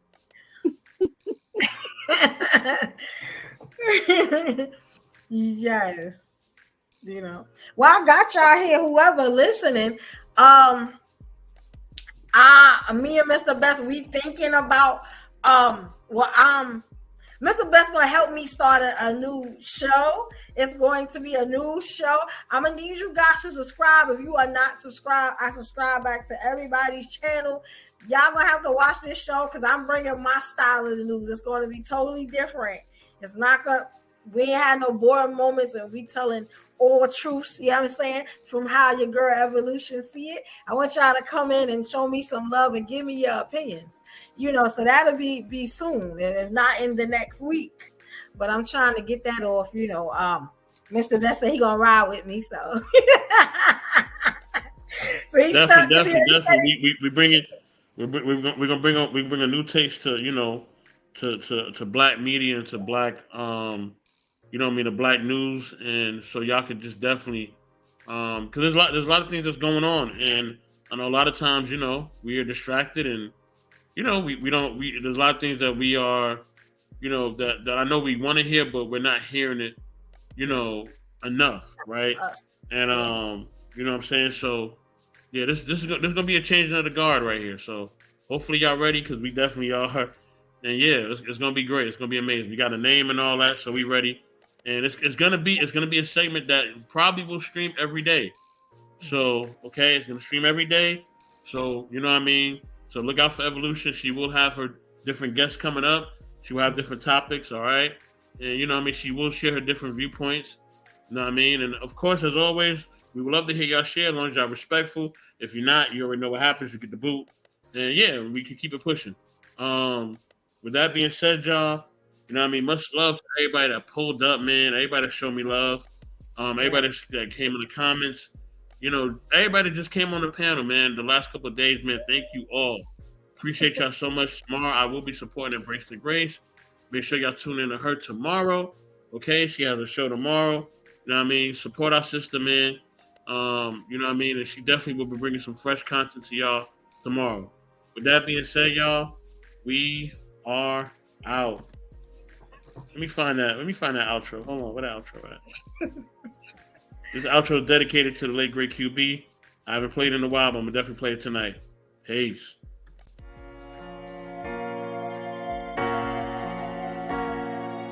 The DJ.